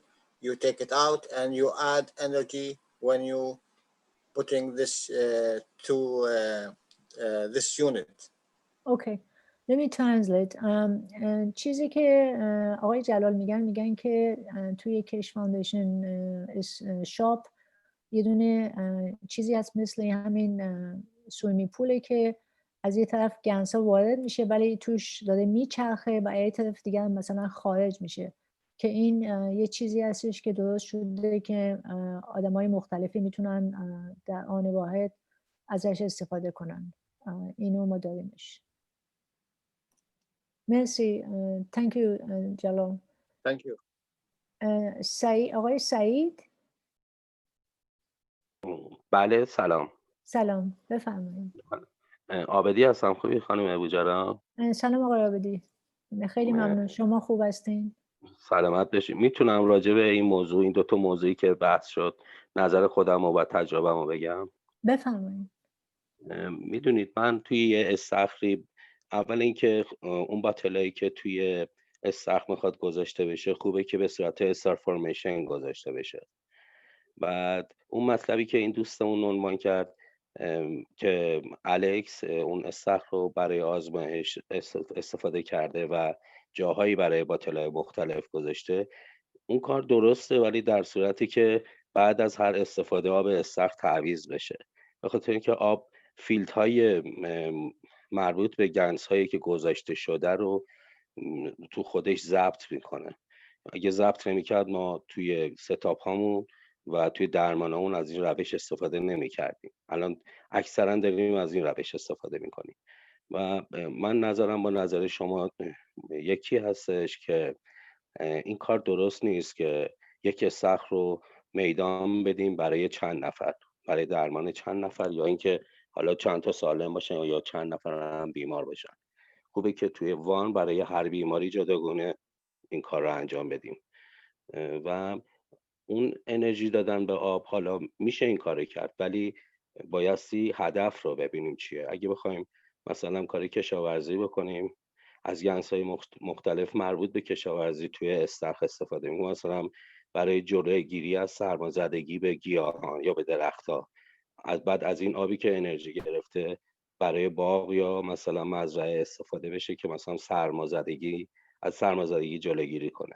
وقتی این استفاده رو کردیم خواستیم بعدم کار دیگه ای بکنیم و به استخر تعویض بشه، بخوایم مثلا انرژی بدیم برای مقدار برداشت محصول یا حالا برای درمان یا هر کار دیگه بخوام بکنیم، مثل همون وان که شما عنوان کردید باتلا رو میریزیم. استفاده که کردیم، بیمار که استفاده کرد باید آب تخلیه بشه و باتلا هم تعویض بشه، نه که باتل ها مثلا تعویض بشه بخواد اگه بخواد کار تکراری بکنه از همون باتلای قبلی میشه استفاده کرد، ولی اگه بخوایم کار جدید بکنیم بایستی بدونیم چه کار میکنیم طبق گفتهای پروفسور و کاپ های مخصوص رو تنظیم کنیم و استفاده کنیم.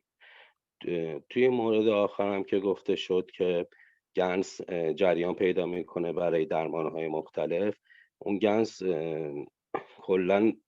کل مدار تخلیه میشه، بعد گنس دیگه ای تزریق میشه.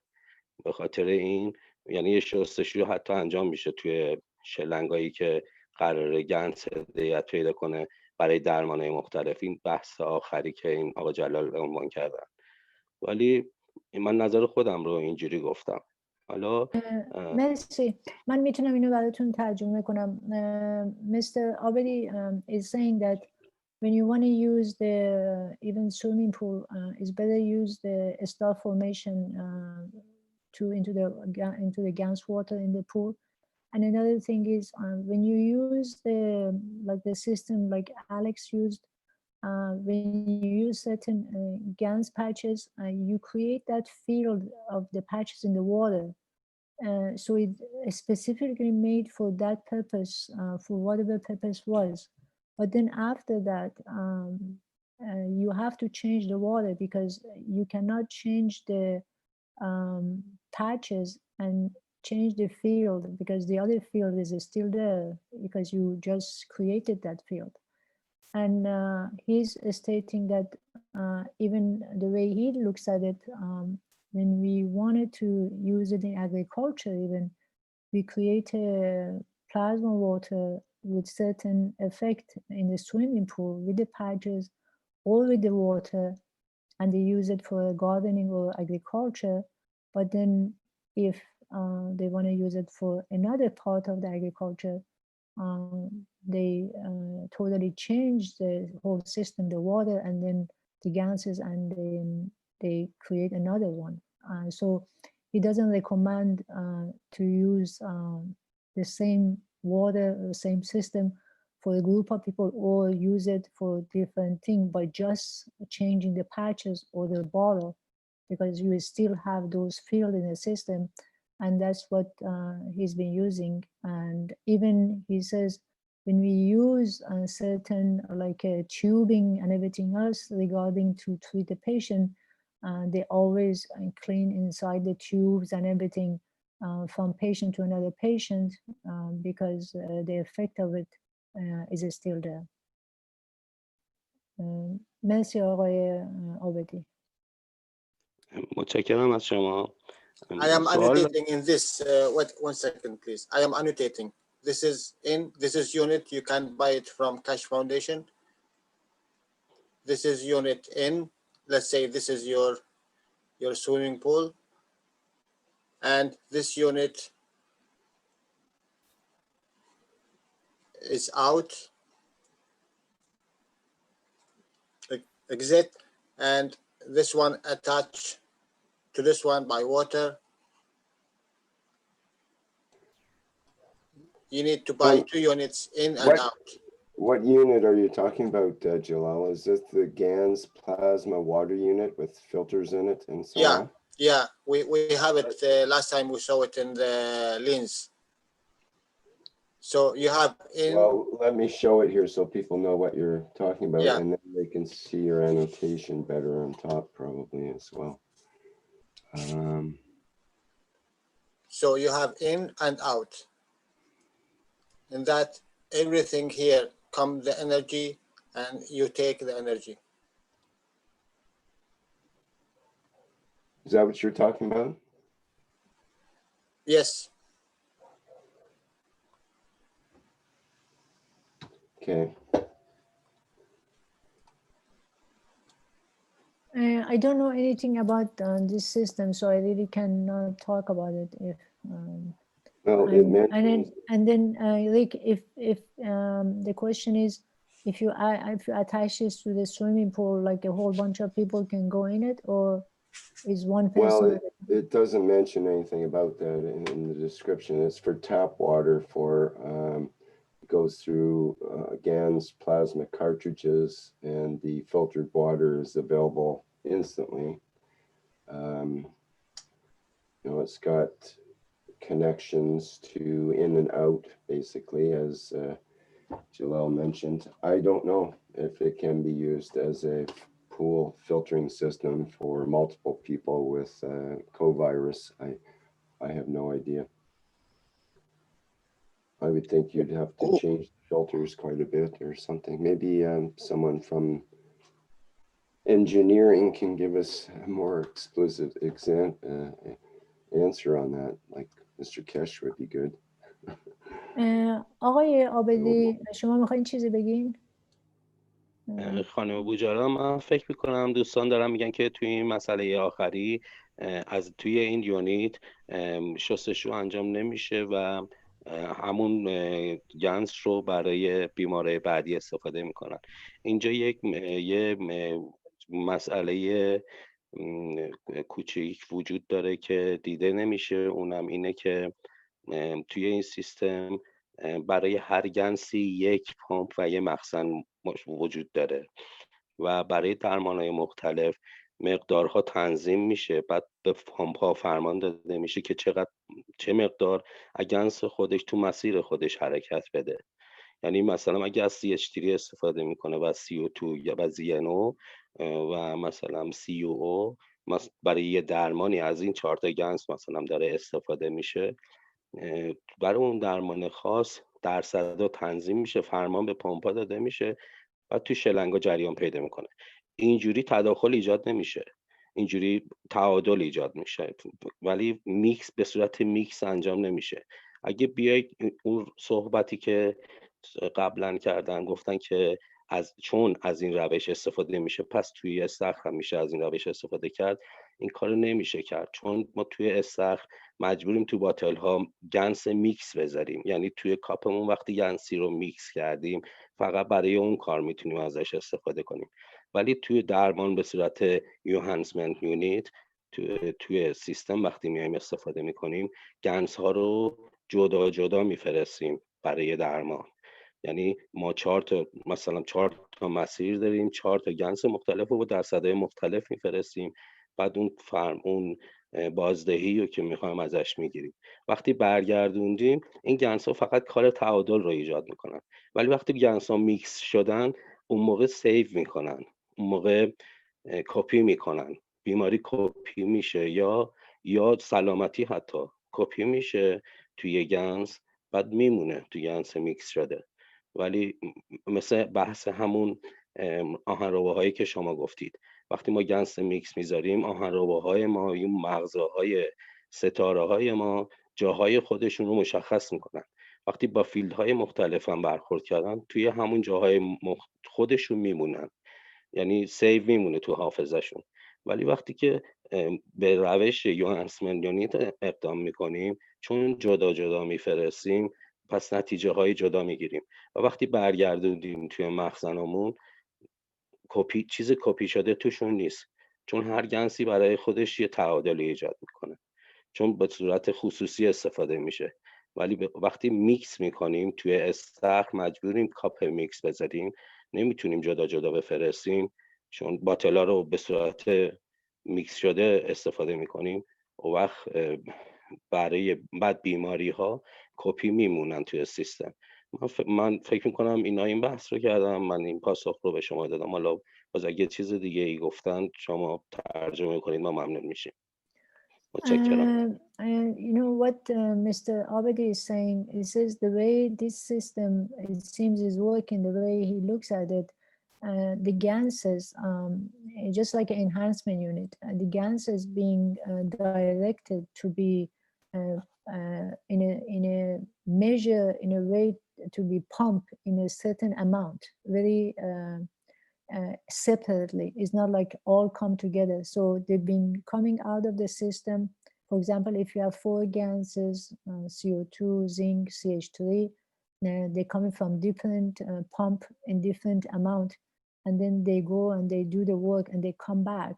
And he's stating that when you use the ganses in that way, I mean, in a mixed way, what they have, you cure somebody, and that memory of it goes to the system. So you don't want to bring it back to the container. But the way this system works, the gases come in a direct way, in a separate way, organized way.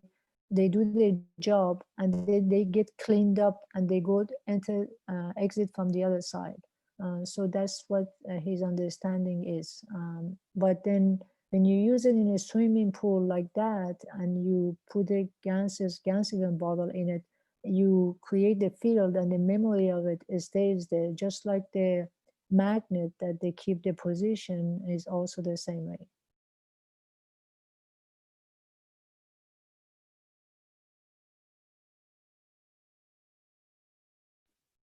Any question? I have a question, Elza. Yes. Yes, I just wanted to thank all the teams involved for providing a solution during the crisis with everything that you've done and everything that you provided. And now that we are more or less past the crisis stage, and the paper that was produced to support what has been achieved, I was just wondering if there's anyone here that can speak about the actual process of the interaction, like the has the doctors or the scientists been able to isolate the pathogen of SARS-CoV-2, or do they have, like on page 86 of the document, it shows 4 pathogens that interacted with the waters of the GANs, and then you saw the results.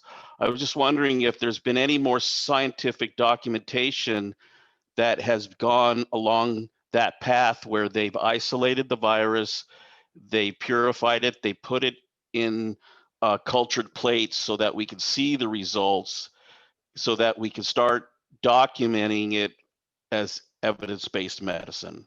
Is there anyone that can speak to that, or is that from someone else? Okay. Can I come in, please? Yes, Mr. Kesh.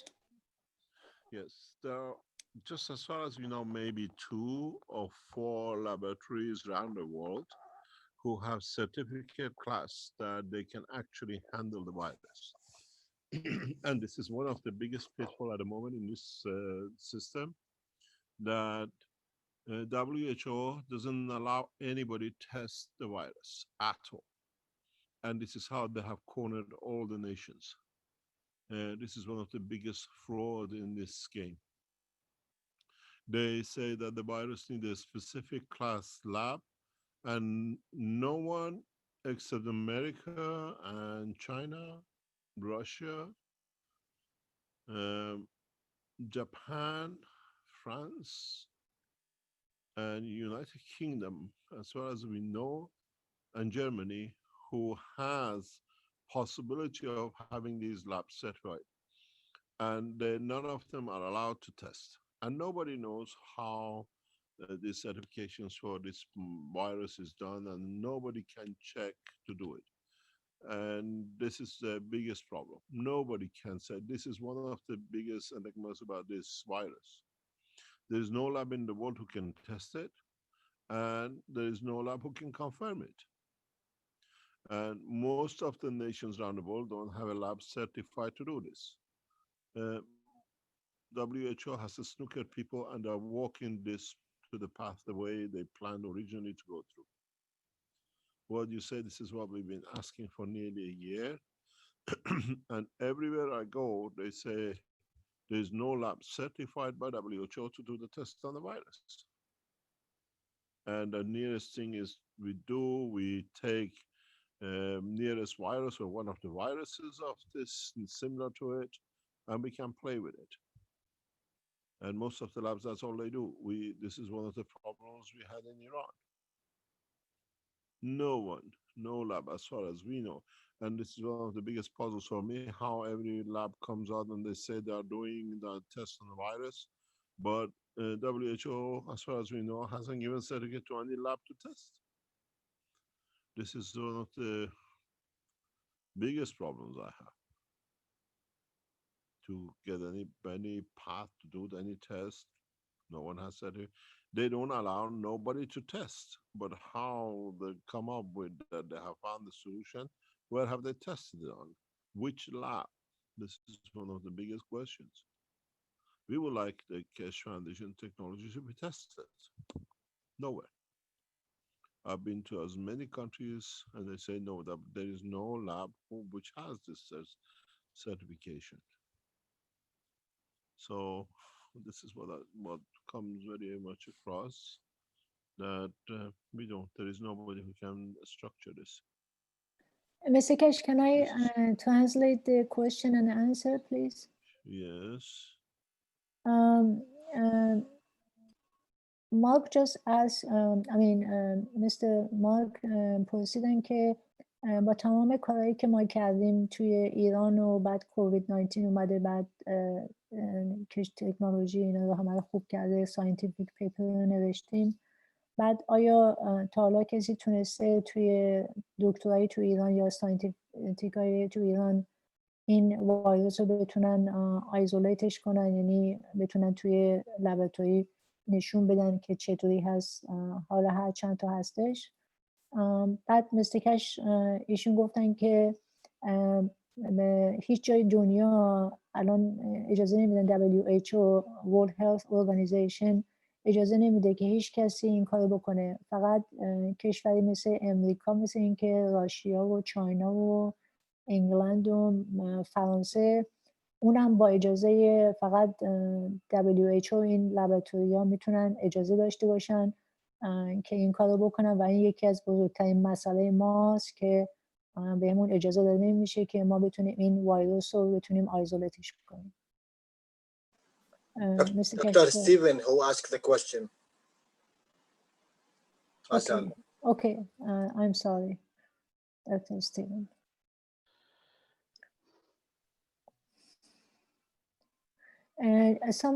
Julie had a question. Julie, you want to? I'm sorry, Elsa, did we get a response? Respond from who? If there was anyone that, well, I guess for the doctors, if they had, if they've done autopsies, did they find any infected tissue or did they find any pathogens at all that could help us explain or document what's occurring in that respect? Or, if the calcification of certain things are happening, do we look at that, or do we know how that process happens and how the interaction of the GANS technology works with that? And or we've talked about how it takes the energy from it, but I was just wondering if there's been any more scientific papers that have been written that can help support it as far as evidence-based medicine. Thank you. There isn't any. There is that at the moment, whatever has been submitted has been rejected. Mr. Kesh, your audio is quite low. Maybe you can hook in a mic or something there. Can you hear me now? Holy cow, yes, thank you. Is that better? That's perfect, thank you. Hello? Yes, I can hear you. Yeah, this is the problem. No one is allowed to work on tissues like this or confirm anything. The minute the infected person is announced or whatever, nobody can touch it.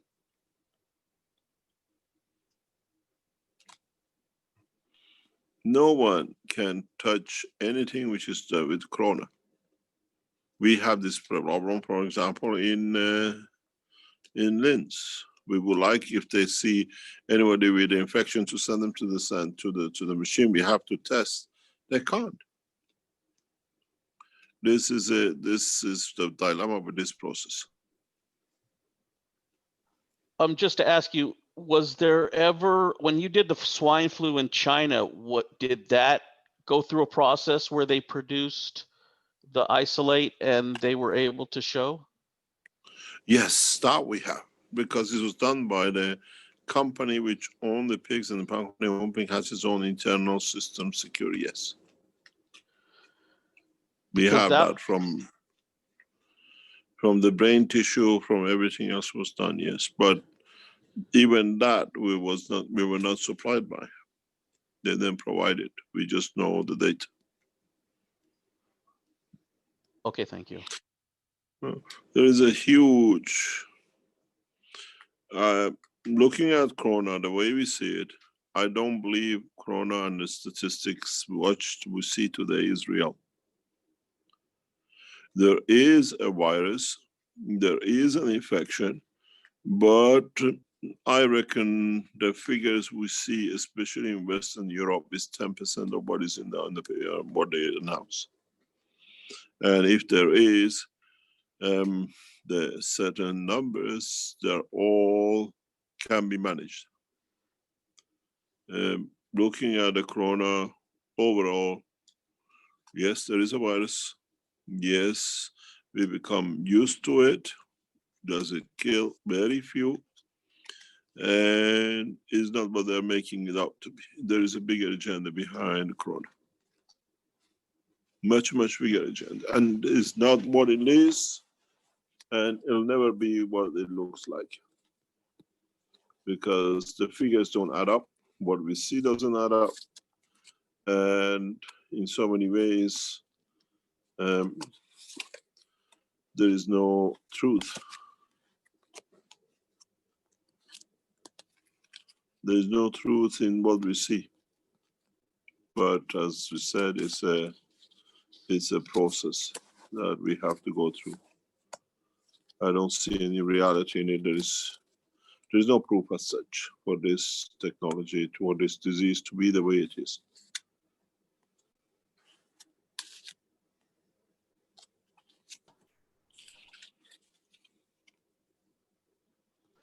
Thank you very much, Mr. Kesh. I don't keep wanting to keep repeating it. It's just that I'm trying to reduce the amount of fear that's associated with it, and by having a discussion, a logical discussion based on science and evidence-based medicine, we can take the fear out of the situation and deal with it with common sense. Thank you.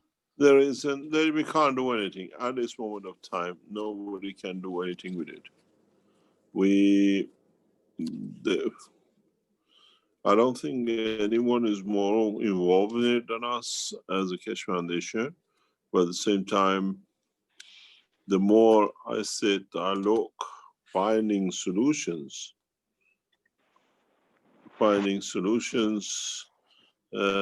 it's become impossibilities. Mr. Kesh, at the same time, with this COVID in USA, for whatever reason, it is all, it seems it's political, because certain zip code in New York, they shut down from 3 weeks ago, and then certain area is the Jewish area. And then they is stating there's no COVID here, but closing shops is all political. And at the same time, they made an announcement, Governor Cuomo made an announcement the other day, anyone who wants to enter New York State, they have to do a test, a COVID test, 3 days before, and then 3 days after they come in. And I think 4 days after, they still again 3 times testing, and they actually controlling the in-state traveling right now.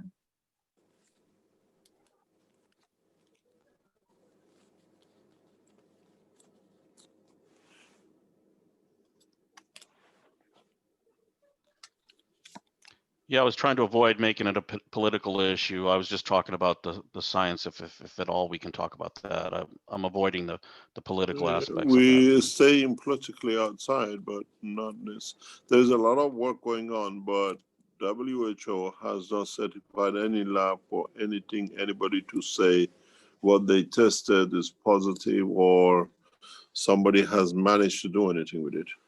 It's kept in the veil of secrecy by the officials, and nobody has a lab to test to confirm this. When we see data coming from different labs around the world, I just ask myself, which lab have they used to certify this work? Isn't it true they haven't isolated the actual live coronavirus yet and don't actually have a live sampling as such? It can't be taken so easily. Because we spoke with the officials in Iran, and this is exactly what I gathered from the universities and institutions.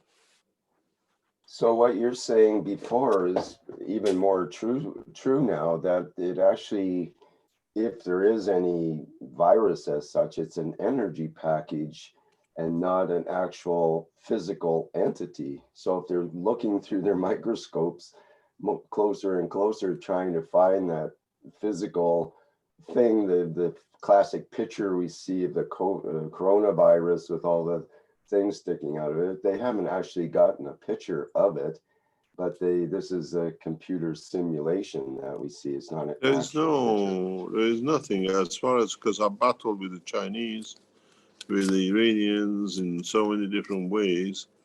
What we get, there is nothing we can actually show the existence of the virus and its behavior.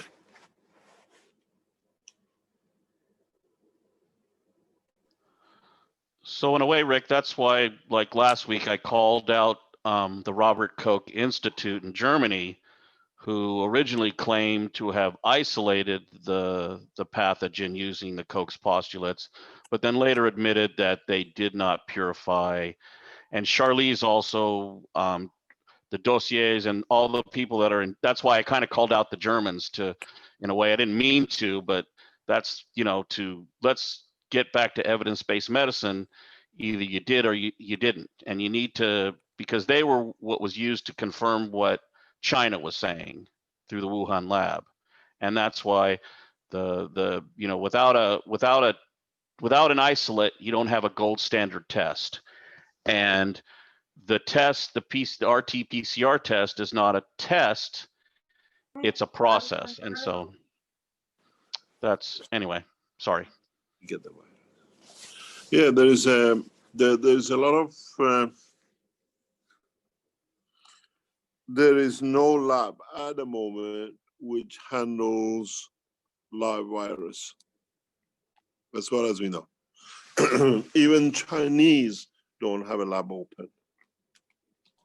When they test, they get what's called like DNA fragments, I think they call it, which is that's not where the thing comes from. We don't physically get the virus in our hand. They physically cannot isolate. It's too dangerous to be tested. It's too dangerous to be tested. And in a very short time, Keshe Foundation will introduce a system where we can identify the viruses and their strength and what needs to become need to be produced. This is part of where in coming time we'll introduce this system that in principle in a space we can clarify this. In a private teaching question and answers yesterday or on Friday, I laid out the principle behind this, but as knowledge seekers are not aware of these things, it was a solution to what we call identifying viruses and their strength. There is a method, it's part of the GANS technology, and we will introduce it, that in a space you can't say it's too dangerous to identify it. In a space you have to identify its strength, and in that process solve it. to make a counterbalance field for it. Yes, this is possible. I will introduce it. And then in a way you can bring a virus of herpes, and then you can bring a virus of corona, you can bring another viruses next to it. And in that structure will exactly tell you, don't give it a name. This is the strength of it.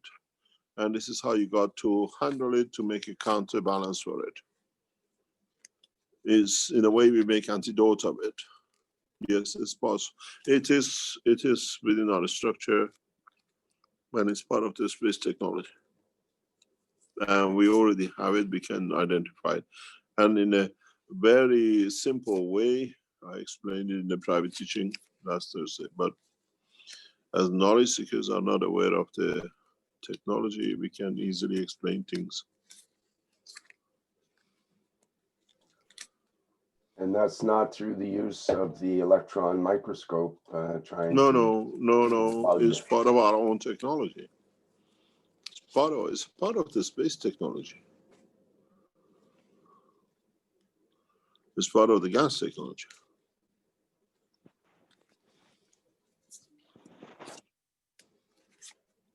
پروفسور من میتونم سوالمو بپرسم؟ خواهش میکنم. سلام، حال شما خوبه؟ بفرمایید. متشکرم. پروفسور توکلی، چند تا سوال راجع به هسته کارولین ببخشید داشتم. اینجا توی این جلسه امروز بیشتر برای امریکایی هستیم و برای کرونا. اگر باشه بعد من فردا سوال میکنم انشالله. فردا سوال کنید. خیلی متشکرم میشم. متشکرم، ممنون. خواهش میکنم.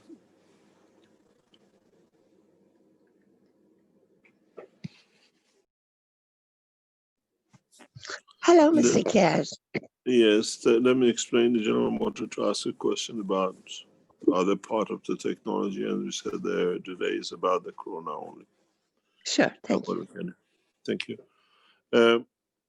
One of the things that we should see, and most probably it'll come into our work in a short time, is not only recognition of corona, is developing technologies which can be unique to Keshe Foundation and unique to being able to be used by the knowledge seekers in space technology. And partially in the next 2-3 weeks, I'll be teaching this, how to recognize viruses in deep space and how to be able to handle them. And these become gradually important to all of us because from herpes to corona and other things in the space and other viruses we get, we should be able to recognize and do.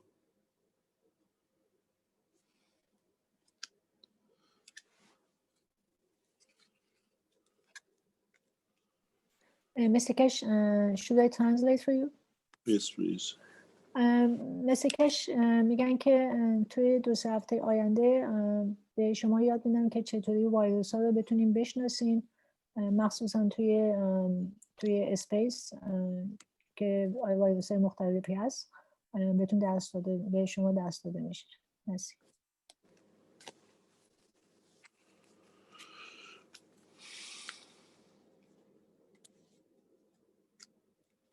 Any other question? And there was someone named Julie had a question. Julie, can you open your microphone and ask your question? Hello, can you hear me? Yes. Awesome. So I was wondering, how do you know when the GANs from Cup 1 and Cup 2 is ready to be distributed to the public?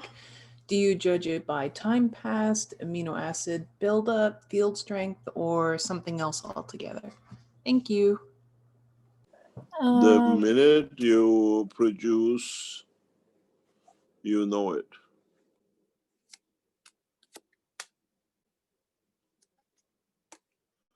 The minute you see the cloud of the GANs, You know you produced it and it has the strength to operate.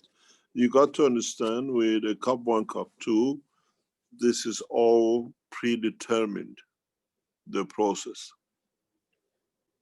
Either way you go to it, you come to the same result.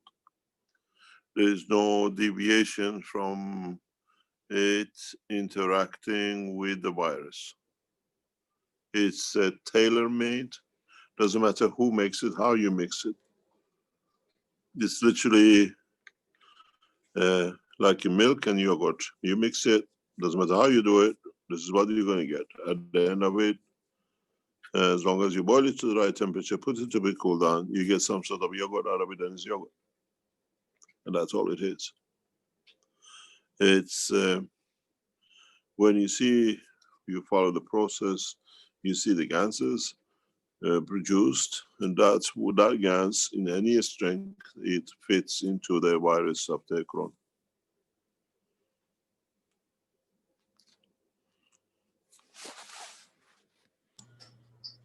Thank you, Mr. Cash. You're welcome. Mr. Cash, sorry, but you also want to say once it's been properly washed and prepared for consumption to be given out, correct? We assume you know that already. That's been considered, it's already understood to be that way. You see, like the agriculture or the GAN CO2 machine in the lab or in the, what do you call, agriculture unit, we consider certain things already understood.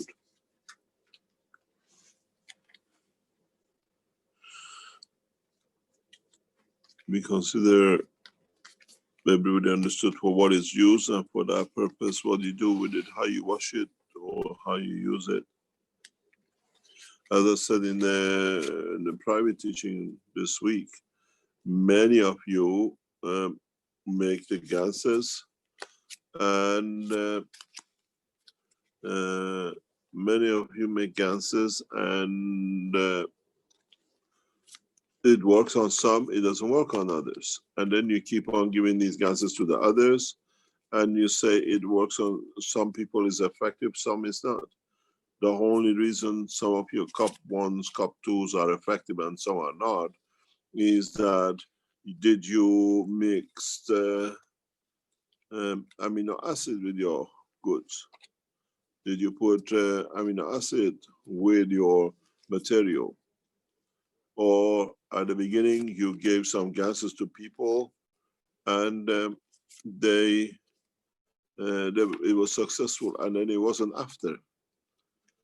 Why? Because you forgot to add the amino acid into it.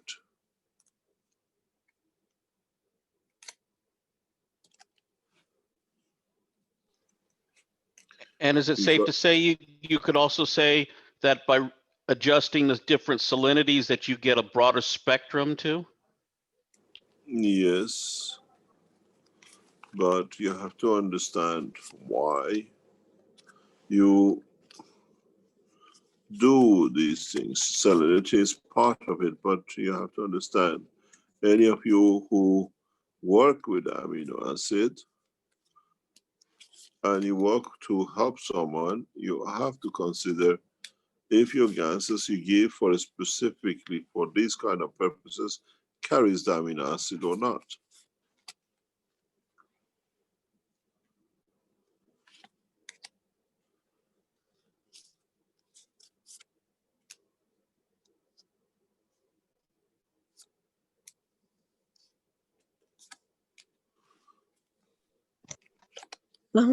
Can I put, Mr. Cash, you said that plasma gans of the corona should be a weak one compared to corona in the body. Yeah. Hello? Yes, listening. Okay. So one of our Iranian friends wants to make a big bath for family. And I think that, personally, I think the measurement should be respected so that it doesn't become stronger than the corona. We have assumed that the gas water you use, the way it is developed, is weaker than the corona. Doesn't matter in what quantity you use it, as long as within the limit which is being said, how much to use, how many milliliters to drink or wash. It's those all has been taken into consideration. When I developed the cup, I made it what I call that nobody can make a mistake with it, because there is a lot behind Corona that knowledge seekers are not aware of. You just handle it the way it's just a cup.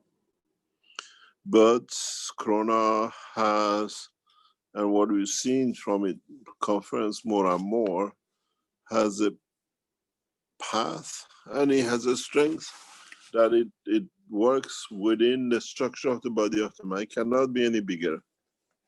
Because if you remember, I said, if Corona goes in a certain way, we see part of the body, leg, arm, or whatever will miss because the dissolve hasn't gone that way. So it hasn't got the strength to mutate to go become stronger or weaker than what we estimated. You go to organ, it just changes, mutate to adjust by the protein to give an organ, but in general cannot go any further than it is. I do not see Corona to go any further than where it's still expanded. We are getting used to it. And statistically, we have less death this year on flu than what we had in past months on flu that we had from Corona. Statistically, the death by flu, which is millions a year, is come to zero. So Corona has actually got an advantage. It has managed to get rid of the flu, which has killed many people every year. This is one of the positive things. If you look, ask the government to give us the statistics for the death flu last year or past 5 years, and the death flu for past year, we find out we are at about 5 or 10% of it. So Corona now shows having an advantage. Doesn't matter how many people it's killing. It is not the factor we thought it'll be, because we don't see. Unless government can give us a statistic figure of how many people have died of flu this year, then we can say yes, Corona has been bad for us. But now in past few weeks, we start looking at the death rate by Corona is not there.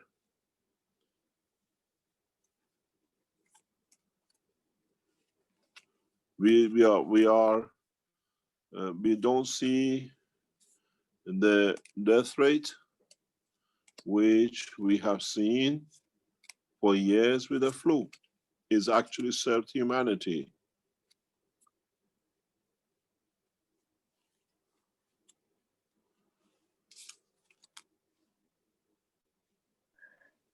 مستر هیدری، یا شما دستتون بالاست، میتونید سوالتون رو بکنین؟ بله. میخواستم اولا نظر جناب پروفسور رو در رابطه با همون استخ که پرسیدیم رو بدونیم که فرمودین جناب پروفسور خودش بهتر میتونه جوابش رو بده. اون نسبت آب گنس به آب استخر رو. یکی هم این که اگه دوتا گنس رو، یعنی گنس کاپ 1 و 2 رو با هم به برای کل بدن استفاده کنیم، برای بیمار کرونایی ممکنه مشکلی پیش بیاد و حتما باید زیر قفسه سینه و اینا باشه کاپ. کرونا باید همیشه جدا باشه، هر قسمت باید جدا باشه، مگه جاهای مخصوص که میتونین قاطی کنی.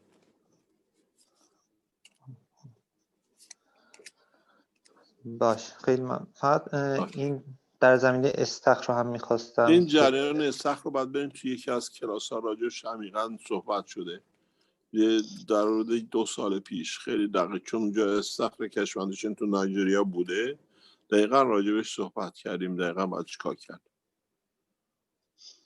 توش خیلی دقیق گفته شده که چی کار باید کرد و چیا میشه ریخت. مثل کش این جریان استخرش فقط برای کووید هستش، واسه چیزای دیگه نیست. برای کووید هم همینه، نمیتونین توش آب تنها بریزین. باید با گنس ترکیب خود گنس خود آهن ها باید توی استخر باشه، آب تنهاش نیست. بعد مثل کش ایشون میگن مثلا تمام خانوادهشون که کرونا دارن مثلا 5-6 نفر برن توی آب یک دفعه‌ای. و اگه توش گنس باشه چرا؟ برای چی؟ چه گنس چی میخوام بریزین توش؟ همه یه جور کرونا دارن؟ فقط میخوام وقتی کاپ 1 و میرین تو کاپ 2 استخر، بریزن. کاپ شما یک توش یا کاپ شماره 2 یا 2 تا استخر دارین، یکی مال کاپ شماره، یکی مال کاپ شماره 2. کلا یه دونه استخر داریم. خب نمیتونیم بکنیم، فقط میتونیم کاپ 1 بکنی یا کاپ 1 و 2 رو قاطی کنی، ولی برای مغز و شش نمیتونی استفاده کنی، نمیشه استفاده کرد. اگه فقط کاپ 1 رو بریزیم برای مغز و شش استفاده میشه؟ ببخشید باید ترجمه بشه به انگلیسی، میشه لطفا ترجمه کنین؟ بله.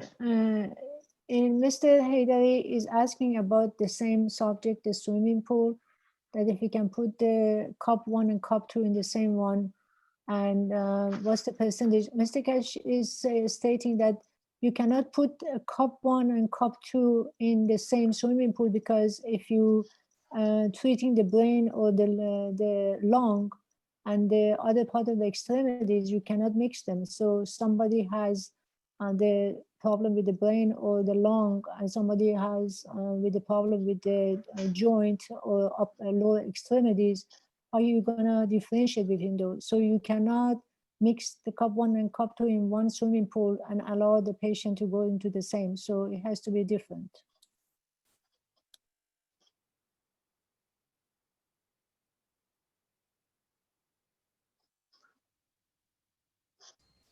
But we can still use the cup 1 and cup 2 in the bathtub? Yes, cup 1 separate, cup 2 separate. The cup 1, cup 2, when we go into critical conditions, we use. We suggest, if you suffer from the specific kind of corona, yes, but you should not primarily mix them. We mix them when there is essentially what are called critical conditions. But we always suggest don't mix the two together.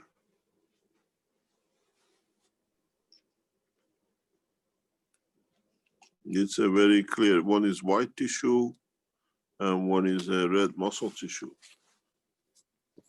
مثل کش میگن که برای کرونا به خاطر اینکه استراندهای مختلف داریم، قسمت‌های مختلف بدن رو چیز اثر میکنه، و همین مهمه که کاپ 1 رو توی بثتاب مثلا میذارین با کاپ 2 جدا بذارین، برای اینکه نوعاش مختلفه. فقط برای موقعی که خیلی دیگه اون کیسش خیلی عمیق کروناش، یعنی خیلی کریتیکال هستش، اون موقع هستش که کاپ 1 رو با کاپ 2 رو قاطی میکنیم. برای بیشتر موقع ها، یعنی 90% موقع ها باید جدا جدا استفاده بشه، بستگی به این داره که چه قسمتی بدن با کرونا اثر گذاشته شده. نظر من برای بدنی که تقریبا یکی دو جاش درگیر، هم ریه هاش مثلا درگیر شده، هم مثلا کلیه‌اش، برای حالا یه همچین کیس هایی میشه مثلا از 2 تا استخر استفاده کرد، حالا یکی برای با کاپ 1، یکی هم با کاپ 2 یا ترکیب کاپ 1 و کاپ 2. بله شما بعضی شما موقع چند تا میشه. استخر دارین؟ شما چند تا استخر دارین؟ 2 تا ما استخر. من خودم یه دونه استخر دارم، اما میتونیم درست کنیم. میخواستیم یه جایی درست کنیم که همین جوری حالا تعداد افرادی که معالجه میشن رو بتونیم بیشتر کنیم. ببینیم باید بدونین که چجوری رفتار میکنین باهاش. این موضوع استخر خیلی چیز نیست که بتونیم برین توش. اونایی که خیلی حساسن وقتی که قاطی میکنیم 1 و 2 رو اغلب بهش مگنزیوم هم میزنیم، چون رفته تو ماساتشا که باید باز شن، بس اونا بعدا حرکات بعدی سرطان رو جلوشو بگیریم. ولی اغلب وقتی میگیم 1 و 2 1 و 2 باید جدا باشه. وقتی 1 و 2 رو قاطی میکنین بی چیز، در سر بعدی دیگه به وجود در خودتون میتونیم بیاریم. 1 برای صاف سینه و مغز، 2 برای ماهیچه است. اونایی که ناراحتی های روده خیلی سنگین میرن 1 و 2 رو حتی قاطی میکنیم خیلی کم با مگنزیوم 5% برای اینکه معده رو درست کنیم. برای خوردن دیگه، یعنی بله بله بله. حاضر خانم میشه ترجمه کنیم. خیلی ممنون. Mr. Kesh is stating that when you have the very critical, I mean, when you want to use the swimming pool, you have to be very careful in treating patients. You can't just use a swimming pool and treat everybody the same. So when you're dealing with the red tissue, you use the cup 2, and when you have the brain and lung, we use the cup 1. And when it's a critical area, sometimes certain way, we have to add the magnesium because we especially we want to get the area completely affected by it because we don't want to have cancer later on to be affected. So you can't just use the swimming pool as a general, like in totality for everybody the same, because for each kind of a corona is specifically different. So you cannot use one thing for everybody. خیلی ممنون جناب پروفسور از راهنماییتون. مرسی. Mr. Kesh, back when you were in Italy, didn't you at one time show something with regard to a pool where they, I think it was about cleaning up the water or not having to use chlorine, where they just put a nano-coated plate in the pool and that kept the waters clean and had a good intention within the water overall? This is what I use in all our swimming pools.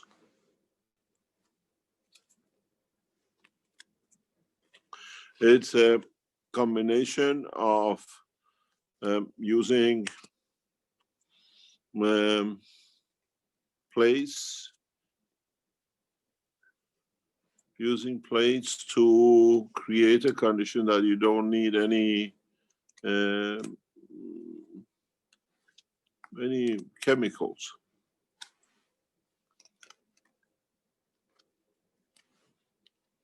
Mr. Kesh, is it nano-coated plates? Yes, it's a combination.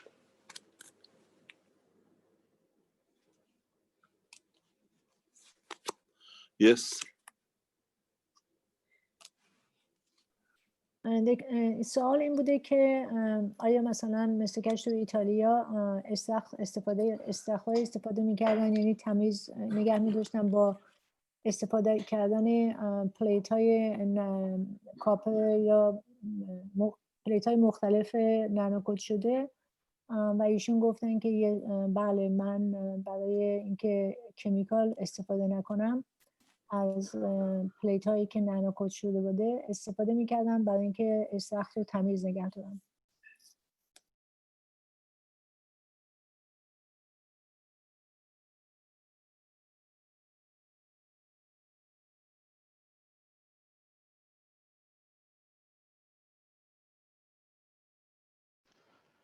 So without a monkey see, monkey do, we need to take our knowledge and our understanding and apply it to this pool in a way that our intention is in the pool. Can you explain? Well, because we get so caught up with size of plates and distance of plates and things like that, if the pool is our box, then you should look at it like our box, that we want to create a condition, and we should use our understanding of what we're trying to accomplish, as opposed to so fixated on the individual pieces.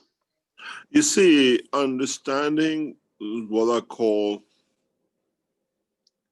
the principle is different thing than understanding a physical process.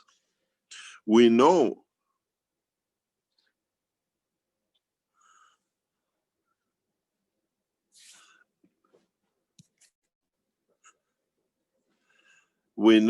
the principle that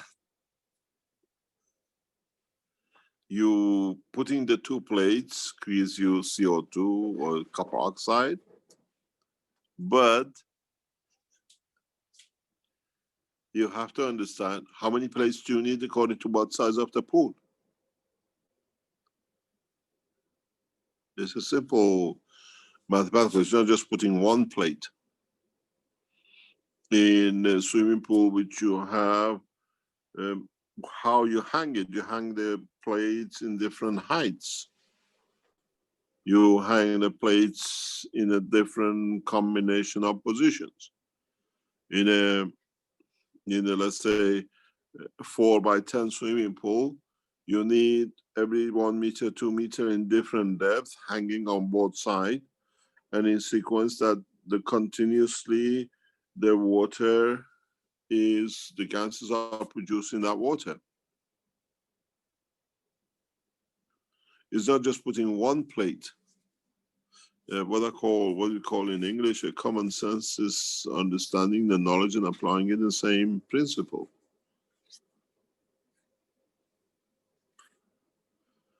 It's not just throwing a liter of gas of number 1 or a liter of gas number 2 and expecting in that's it in the 10,000 liter swimming pool you get the result. How many of you go to the step that you put actually the gases in a pool, knowing that you could swallow some of it if you swim in it?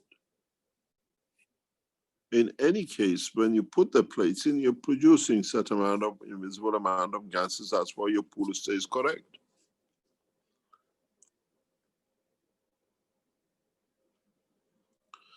When I use the plates in a pool, I calculate how many meters, where it has to hang up, down, below.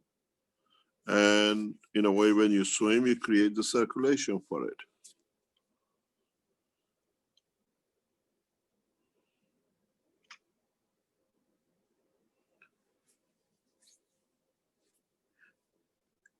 When you put the gases in a pool for a specific disease, for example, it's not just what you put in there. When you put the plates in and condition you created, you continuously create amino acid on the surface of invisible amount of amino acid, and that is what you swim. It creates a connection with the gases. You got to understand what it is, what you create in total condition.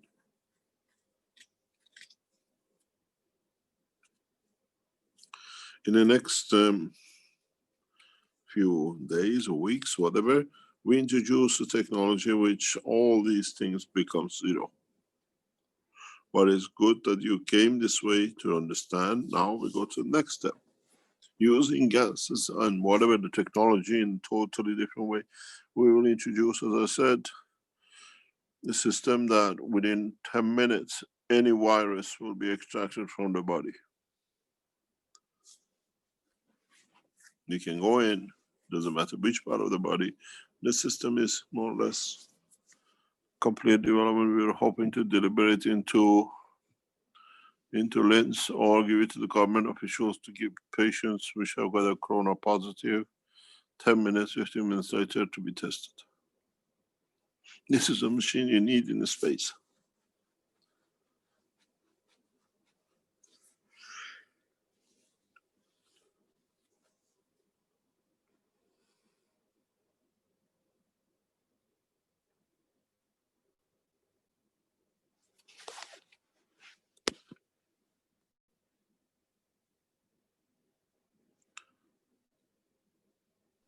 Thank you very much, Mr. Kesh. Thank you very much.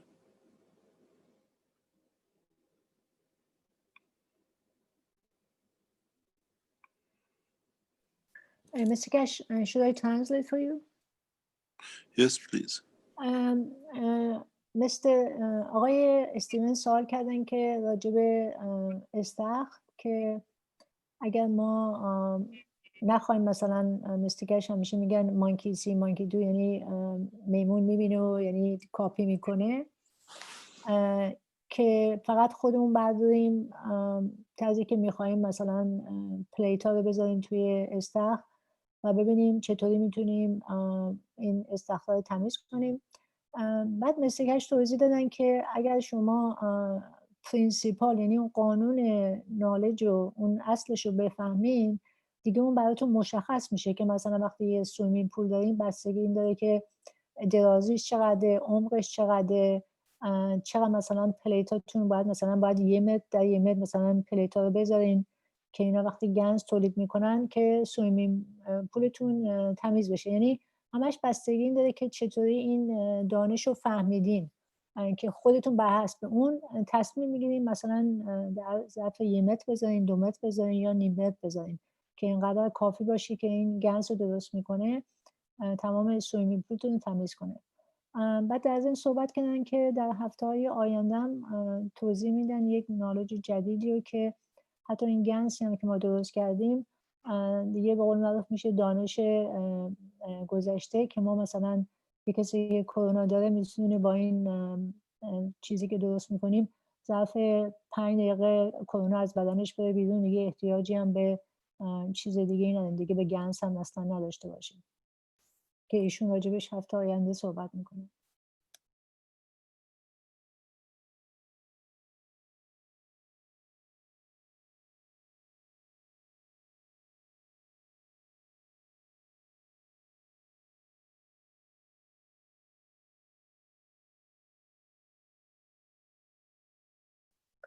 Any more questions?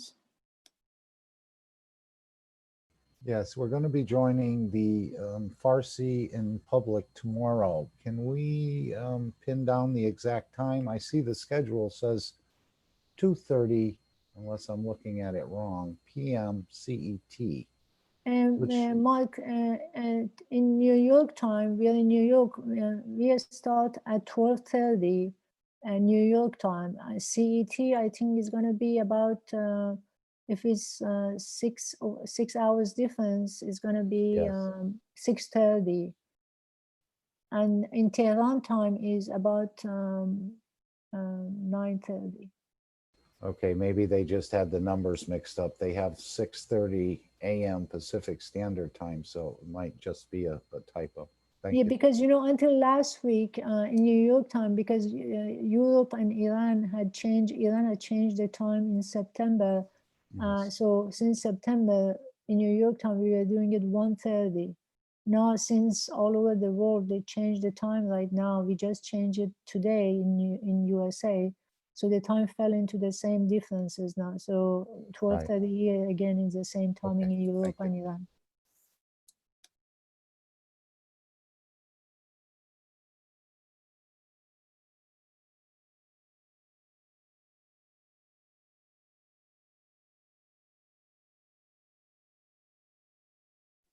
Any more question?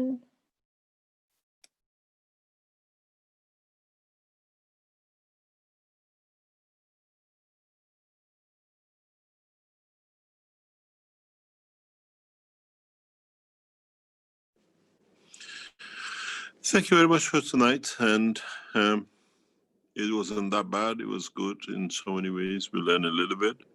But we hope that these meetings becomes the backbone of collaboration, cooperation between different, what they call, speaking languages of the Keshe Foundation. The reason we now encourage these things is as we start teaching other parts of the technology, it can be discussed and spread across equally by all the knowledge seekers in all the languages, that one doesn't fall behind the other. And as we spend a lot of time now in what we call development of universal systems, that it can be applied directly. A lot of things you have learned as knowledge seekers will come to look to be obsolete. But in a way, the knowledge of it needed to take mankind to the next level. And as I spend more and more time in the labs and in development, new systems, new technologies will come out of the Keshe Foundation worldwide. And we expect knowledge seekers around the world to spread this technology very rapidly. And thank you very much for being there. Thank you very much for the Iranian Farsi language. And to the American Keshe Foundation team. We hopefully meet each other in coming days in China, and we'll see where we go from there next. There is a huge opposition from the Iranian government for us to carry out the meeting between the Keshe Foundation, Iran, and Hebrew language. We have to lay some rules that both the Iranian side and the Hebrew sides are happy with. You have to understand there's a huge cultural problem. There's a lot of animosities built over years, and this needs to be laid to rest. And it's very hard for the Iranian, especially leadership, to accept such a link can be established. For this reason, we are reconsidering. We are here to create peace, not more problem, to see how we can bring the, what we call the Iranian Keshe group, plus the Iranian officials, and we have to carry a nation with us to bridge this meeting with the Hebrew language Keshe Foundation. There is a huge opposition within Iran in the past few days, as we announced it, and we have to find a solution for it. And I'm sure by the time will come that we will find a solution. Thank you very much. Thank you, Mr. Keshe. Thank you, Mr. Keshe. Thank you, Mr. Keshe. May I add, please, on behalf of the North American Corona team, I want to thank Yosef and Azar for a beautiful presentation. And I want to thank you, Mr. Keshe, for making it possible through all the efforts that you've done. And on behalf of myself, Mark, and Peggy, and John, and everyone else on this side of the ocean, we are greatly honored for your presence today.